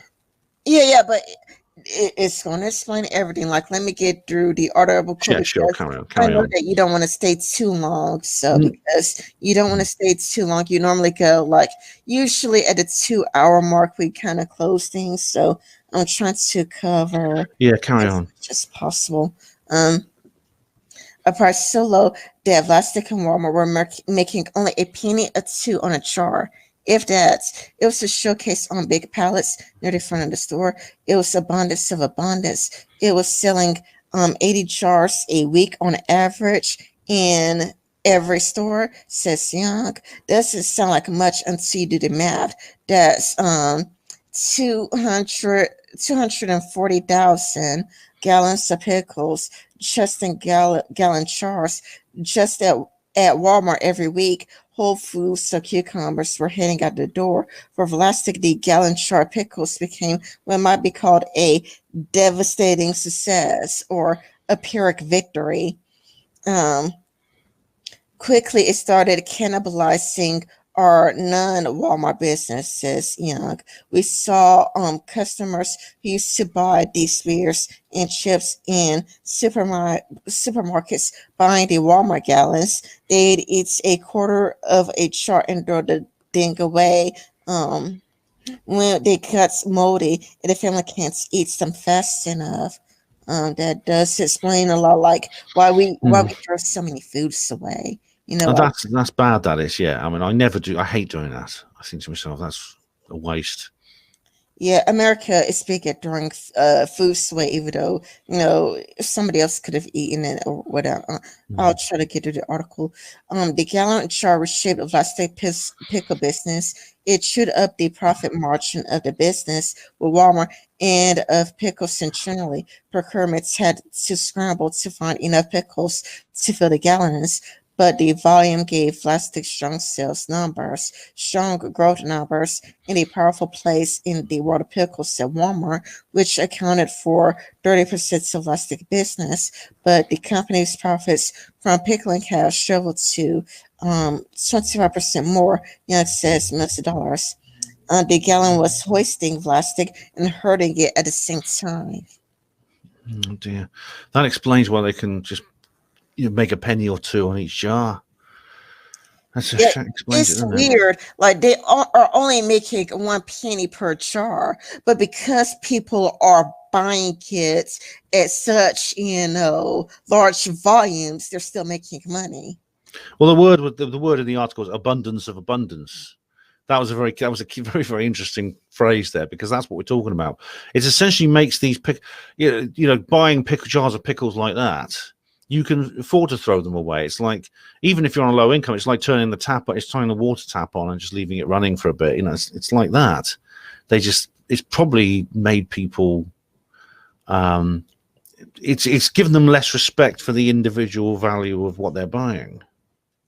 Yeah, it also almost shows the problem of communism as well. That's when you charge people so cheaply, they're just going to just buy.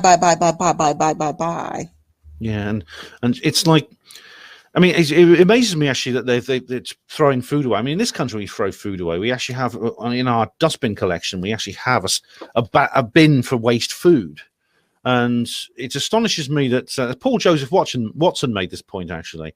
They're saying we're running out of food. We're going to have to eat insects. But how can we be running out of food when we're throwing half of it away? Mm-hmm. Young remembers begging Walmart for relief. They said, "No way," says Young. We said we will increase the price, even to 350 would have helped tremendously. And they said, if you do that, all the other products of yours will stop buying. So it's pretty much blackmail.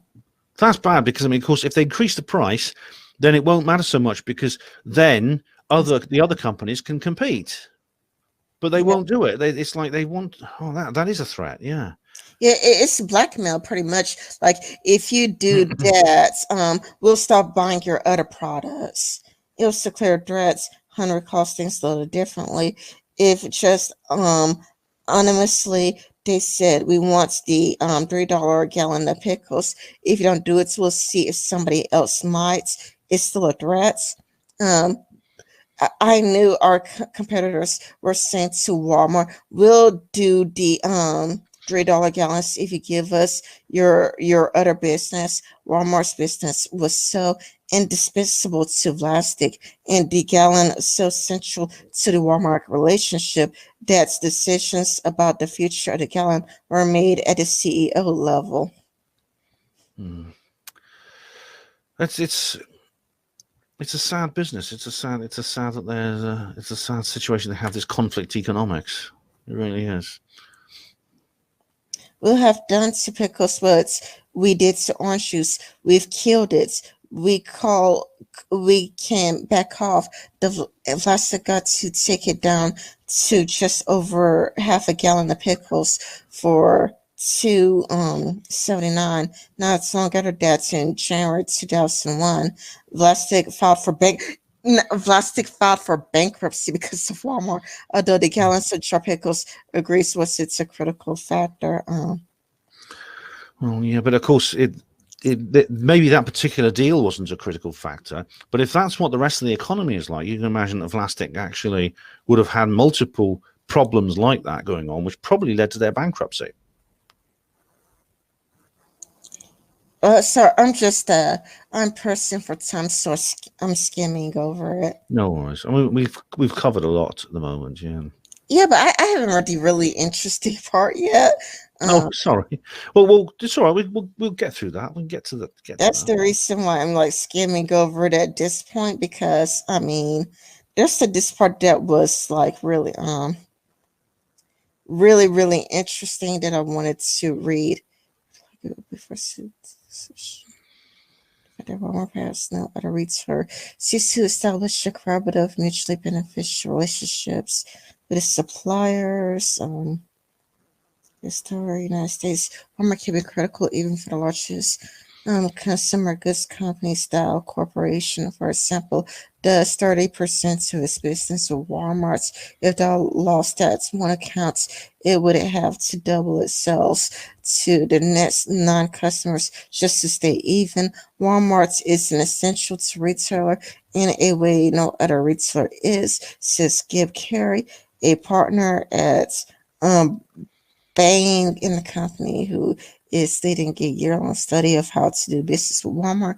Our clients cannot grow without finding a way to be successful without Walmart. Many companies and their executives frankly admit that supplying Walmart is like getting it to the company version of basic training with an applicable army drill sergeant. Implacable army drill sergeant. Unpleasant. You get positive results.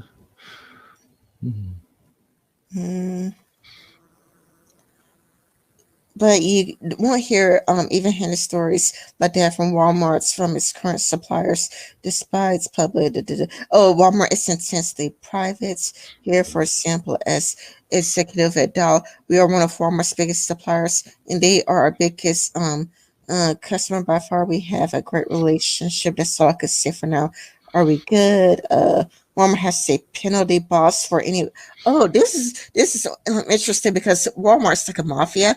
No one wants to end up in what is known as mafia's vendors as the penalty box, punished or even excluded from the store shelves for saying something that makes Walmart unhappy. They sound like the mafia. They do, don't they? Penalty boxes. They even have a word for it. Penalty Yeah. box. So You presumably made them Vlasic. Yeah. unhappy. So yeah, Vlasic. That's what Vlasic nearly ended up in with its gallon jars of pickles. Yeah. Uh, you won't hear anything negative from most people because you don't want to piss Walmart's off. Yeah. Um, so you had to talk to people who've already part ways with Walmart. It's a person interview for Walmart functions. Codes. I'm just going to skip. What does the squeeze look like at Walmart's? It's just hugely thoroughly rational, sometimes devastatingly slow. John is a veteran at the consumer products. He could not be clearer on his opinions about Walmart. It's a great company and a great company to do business with. Walmart has done more good for America. I doubt it. Well, it hasn't. I mean, it sounds to me like we were saying. It's simply. It reminds me of the days in the opium trade, where various countries, they used to sell opium to China, ironically, and they used to set up like businesses, opium dens and things like that, all over China. And they'd be, even though this was nominally part of Chinese sovereign territory, they'd be basically run by these companies. And this Walmart sounds similar. It's the other way around, though. It's China having a similar outfit in the United States.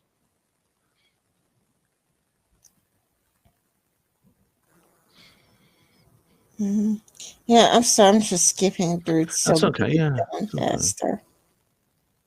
But I mean, it is an interesting read. Like anybody who has the time should take the time out to read it themselves. I am just You want to find the interesting bit, you were saying? Yeah, like there's this part that is like really, really interesting, and that's the part I'm trying to find right now. Yeah, no worries. It's interesting. I suppose most people just don't think about these things. I mean, to be honest, I don't. When I'm doing grocery shopping, I'm just thinking, where can I go and what can I buy for my needs with the money I have? I'm budgeting. For example, I was in the shop the other day and they were selling. I'd already got one big jar of coffee, like a big 2-liter jar of coffee.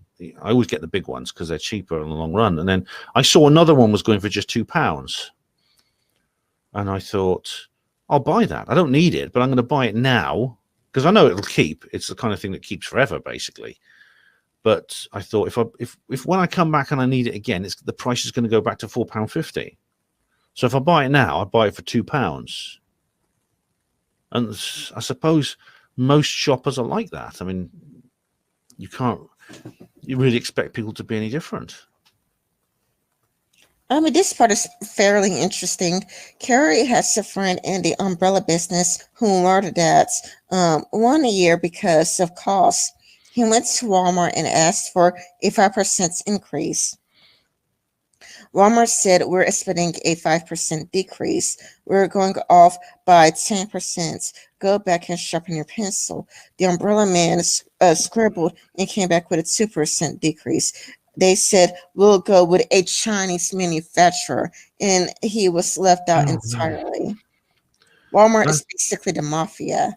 It is. I was just thinking that so much. They use poisoned umbrellas, but ironically, they're just basically, they have all the bargaining power. You see, they're just basically saying, look, we're doing you a favor here. You have to go by our deal, or we'll simply cancel your contract and find someone else. And of course, where they go, imports from China, cheap imports from China. The way to avoid being trapped in a spiral of growing businesses and shrinking. Yeah, you're a growing business, but you're shrinking profits, is to innovate. You need to bring Walmart new products, products consumers need, because with those, Walmart doesn't have benchmarks to drive you down in price. They don't have historical data. You don't have competitors. They haven't they they haven't bid the products out to private label makers. And that's how you can have higher prices and higher margins. Reasonable advice, but not universally useful. There has been an explosion of innovation in toothbrush and toothpaste in the past 5 years, for instance. But a pickle is a pickle is a pickle. Yeah, I don't know exactly why new products would be exempt from the same system that umbrellas and pickles are. Because it's kind of like you could get a pickle anywhere, but it's kind of like if like a store, if somebody like if you have something unique, if you have something Oh, right. unique or something essential, Walmart can't really replace you with the Chinese, I guess. If you could come up with a product that was, I say, truly unique, and you copyrighted it, in other words, got a patent on it, then yes, then you would have something to bring to the table. You could like dictate some more terms to Walmart. Yeah, I'm definitely skipping the levy bits. It's a long article. We don't have time to go through it all, but I think we've done quite a bit of it. So I think we've given your viewers a good oversight of all this. Oh, I mean, I think I am reaching the past fun. Oh, yes, this is the interesting bit. Let me go back up. This is the interesting bit. Hold on. In the end, of course, so we're reaching the conclusion.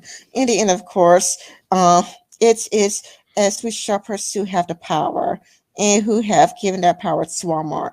That's true. Parts of Walmart's dominance, parts of its insights, and part of its arrogance is that it presumes to speak for American shoppers. If Walmart doesn't like the pricing of something, says Andrew, blah blah blah blah blah, they simply says at that price we no longer think it's a good value for our shopper. Therefore, we don't think we should carry it. Walmart has also pulled.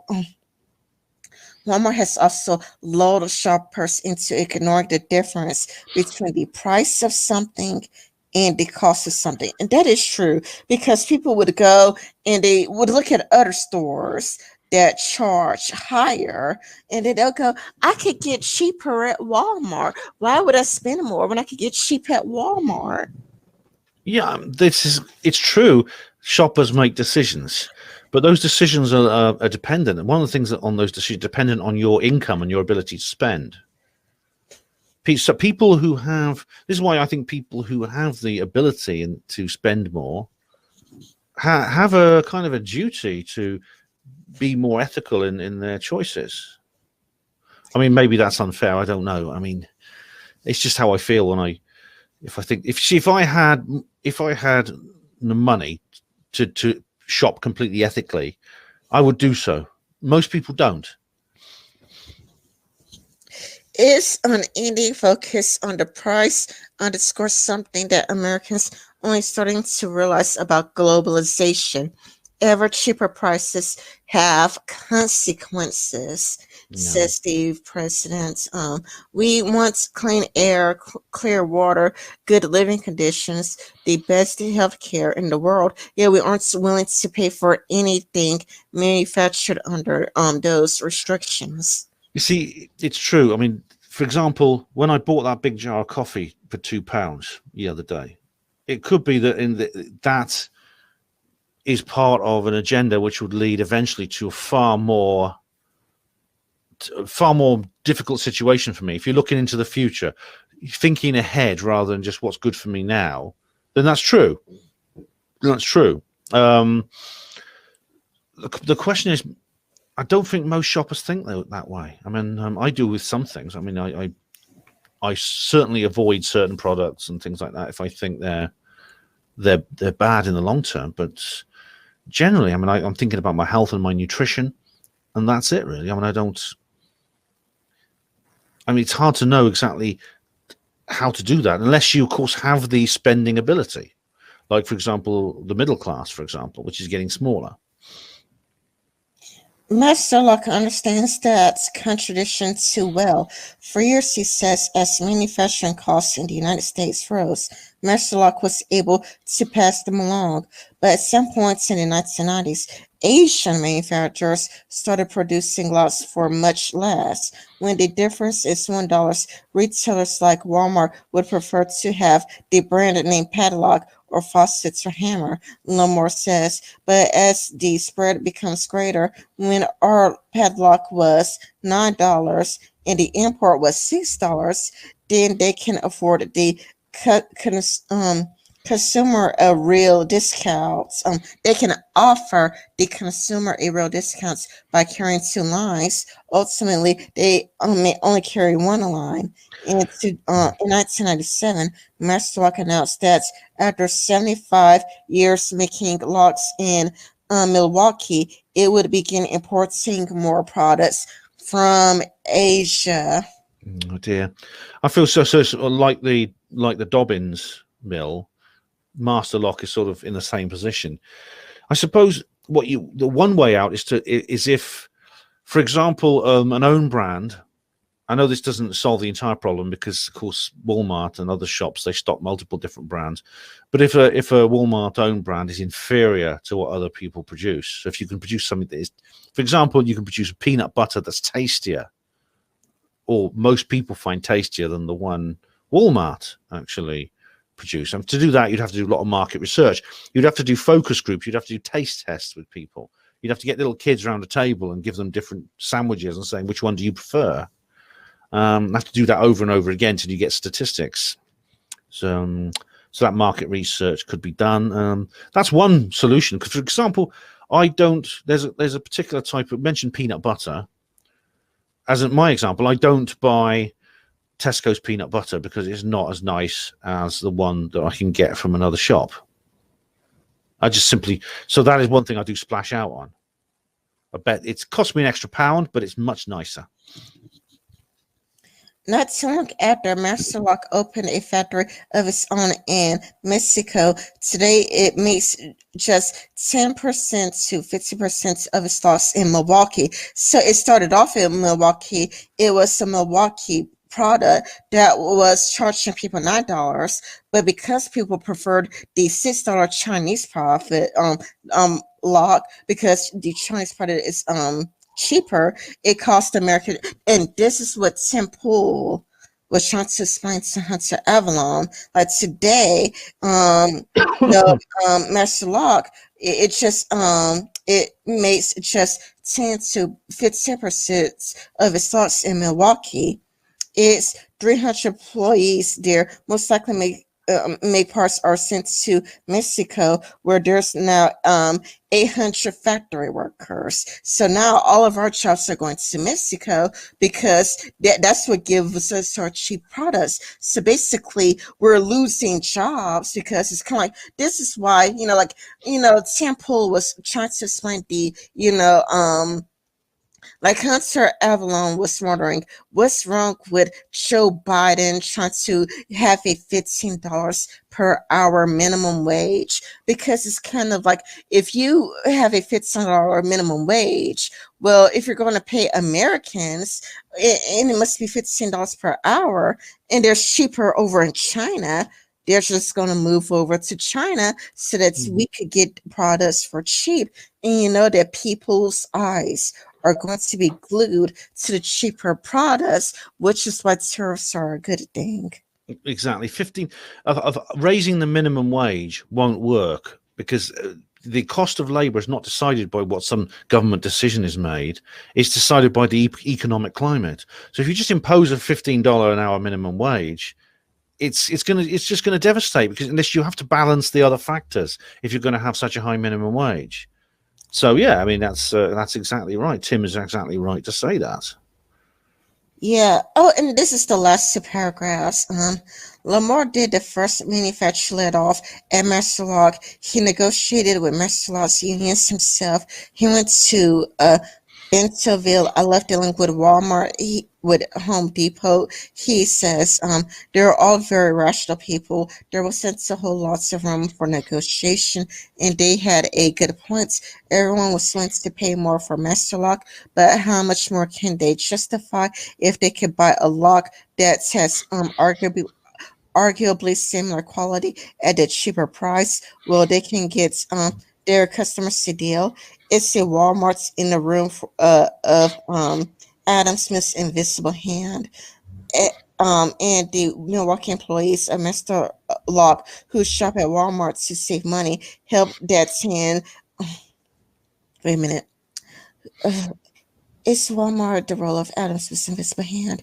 And the Milwaukee employees of Masterlock, who shopped at Walmart to save money, helped Dad's hand shove their own shops right out to Mexico, not consciously, not directly, but inevitably. Do we as customers appreciate what we're doing?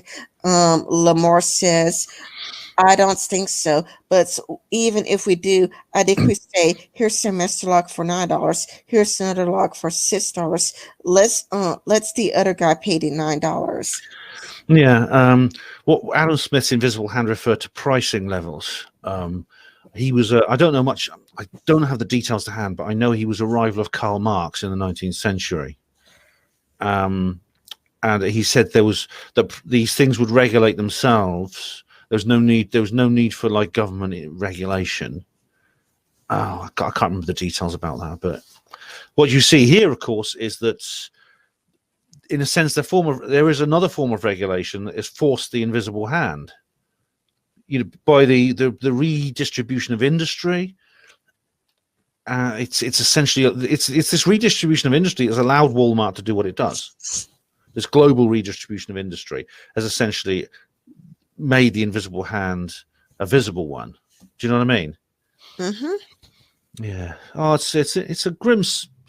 I'm not sure exactly how to heal that problem without reversing this globalist distribution of industry. Yeah, and I mean, there is like more out there about the problem with minimum wage, because this, like I'm getting this information from talking to a tax collector. So I'm not like making this up. I'm not trying to push an agenda. I'm like listening to a tax collector telling me these things. Like. That's interesting. This takes us back to the beginning of our conversation, because the Bible has an awful lot to say about tax collectors, doesn't it? Jesus was always going on about tax collectors.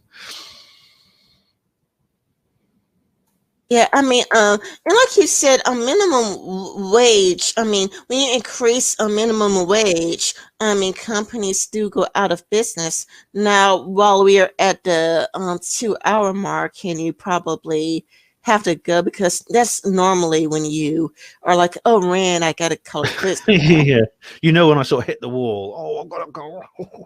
Yeah, I've been noticing that, because I pay attention to you, but I would leave people with an article about the side effects of raising minimum wage, because it's also something else that Temple and Hunter Avallone talked about. And I won't read the article, but it's a really short article. You could read it in like 3 or 5 minutes. But it is by CNBC, and it's Seattle passed a $15 minimum wage law in 2014, and here's how it turned out so far. And it talked about how it increases everything, like it increases taxes and whatnot, and people had to move out of their apartments because they could no longer afford to live in their apartment anymore. And how like companies like went out of business and they had to close their business down and whatnot, or how they had to give their employees fewer hours. Yeah, it doesn't. I think the idea behind it is somehow you can stimulate the economy by giving people higher wages, but it doesn't work, because without other forms of economic stimulus, it doesn't work. You can't do it unless you balance the other factors. Then you can start raising wages when you start balancing the other factors. But if the cost of labor is incredibly low, You can't just say, okay, we're going to just write it higher with just fresh air, sort of like diktats. It doesn't work. Oh, am I screen sharing? Oh, Yeah. I didn't notice that I was screen sharing. This is the guy who like went out of business. Okay, this dude, Matthew, he says that he believes that minimum wage should be much higher than $15 per hour, which is why he also pays his worker above the threshold. But when his lease came up, the James Beard Award-winning chef decided it was time to close his doors after more than a decade in business. So he actually supported higher minimum wage. But when his lease came up, he had to close his doors. This is the side effects of raising the minimum wage. It's a balancing. Economics is a balancing act. You can't just take one of the factors into it and just artificially boost it up, unless you find a way to boost all the rest of it up. Yeah, employees were getting fewer hours, so when they raised the minimum wage, employees got fewer hours. So you were working less. Yeah. So I mean, sure, you got paid more per hour, but you got home earlier. You would just be working like 6 hours instead of 8 hours. I don't know how much people would like that. So, what the effect is, having a higher minimum wage does not actually raise your income. All that will happen is your employee will cut your hours down. Yeah, I mean, your employer. See, so what's the point? What's the point? So like Hunter Avallone is like, I'm left now. I'm like center left now, and getting into all of these fights with all of these right wingers. But he's a kid. He has no idea what he's talking about. Yeah, he looks quite young, doesn't? I don't know how old he is, but he looks quite 24 young. years old. Oh, 24, yeah. It's I was an idiot when I was 24. Yeah. I'm an absolute idiot. Well, we've been talking for 2 hours, and I did give people, the names and the links to everything. Again, this is C and BC, and you can see the title is Seattle Pass a $15 minimum wage on 2015. Here's how it turned out so far. I would recommend everybody reading it to see the problem of raising or increasing minimum wage. Yeah. It's actually 2.25 hours. That's quite a lot we've got here. So I hope the listeners have enjoyed what Rin and I have presented for you tonight. And Rin, thanks very much for having me back on your channel. It's been good to talk to you again. You are very welcome. And I'll guess we'll end it here. Bye-bye, everyone. Bye, Professor Platypus David, and everyone else who's listened. And that was Rin Michaelis and myself having an interesting discussion there about all kinds of things. I hope you enjoyed it. There'll be another video coming soon. I'm going to do UFO Disclosure 2021, of course, as soon as the turn of the new year happens. That's always been a bit of a tradition of mine. But if I don't see you between now and then again, I hope you all have a lovely new year. It's going to be a bit different from the last new year we had, but 2021 could be very different to 2020. Let's hope so, shall we? Thank you for watching Hapanwo TV. Hospital Porters, pride and dignity. Stop the New World Order.